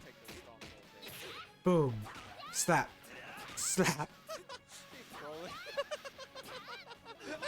Right. Oh my god. Oh. Oh my god, he knew. Oh, by the way, you you gotta may go. hear the sound alerts, but I can't because OBS is having a fit right now where even though I have it on monitor and output, I still can't hear the sound alerts. I have to go off by the audio mixer to find out if they actually turn on. It's very annoying. See it stream, but he shook his head and spat on the Yeah. Oh. One of my finest moments ever in fighting games. Just check this out. Wait, no. Just check out this hitbox. Check out this hitbox. Look at that. It hits from there. Oh my god. Look at that. And tell me that's not stupid. Oh. Of course this is exactly why I kept using the button, but man. It's so funny seeing it in action. Oh my god. Yeah, what? And of course, this is the best moment ever where I just used the same move 3 times. Boom, boom, boom! Oh, I just can't stop laughing after that. Ah. Whew, okay. That's it for today. Thank you guys for watching. Tomorrow I'm gonna play some Gunvein. However, I haven't bought the game yet. I'll probably buy it like right now. Maybe. Where is it? Oh yeah, Tactics Ogre Reborn is out now on Steam, by the way. Not gonna get it because it is sort of full price. It's like $70, and I've played it already, so yeah, I'm not gonna play it. But yeah, that's now out on Steam, and I recommend people get it because it's a good game. Yeah, Gunvein is currently 10% off, so I'll probably will just pick it up. Why not? Alright, thank you guys for watching, and yeah, hopefully I'll see you later. Don't know when I get around to actually watching KOF, but maybe soon, hopefully. Alright, see ya.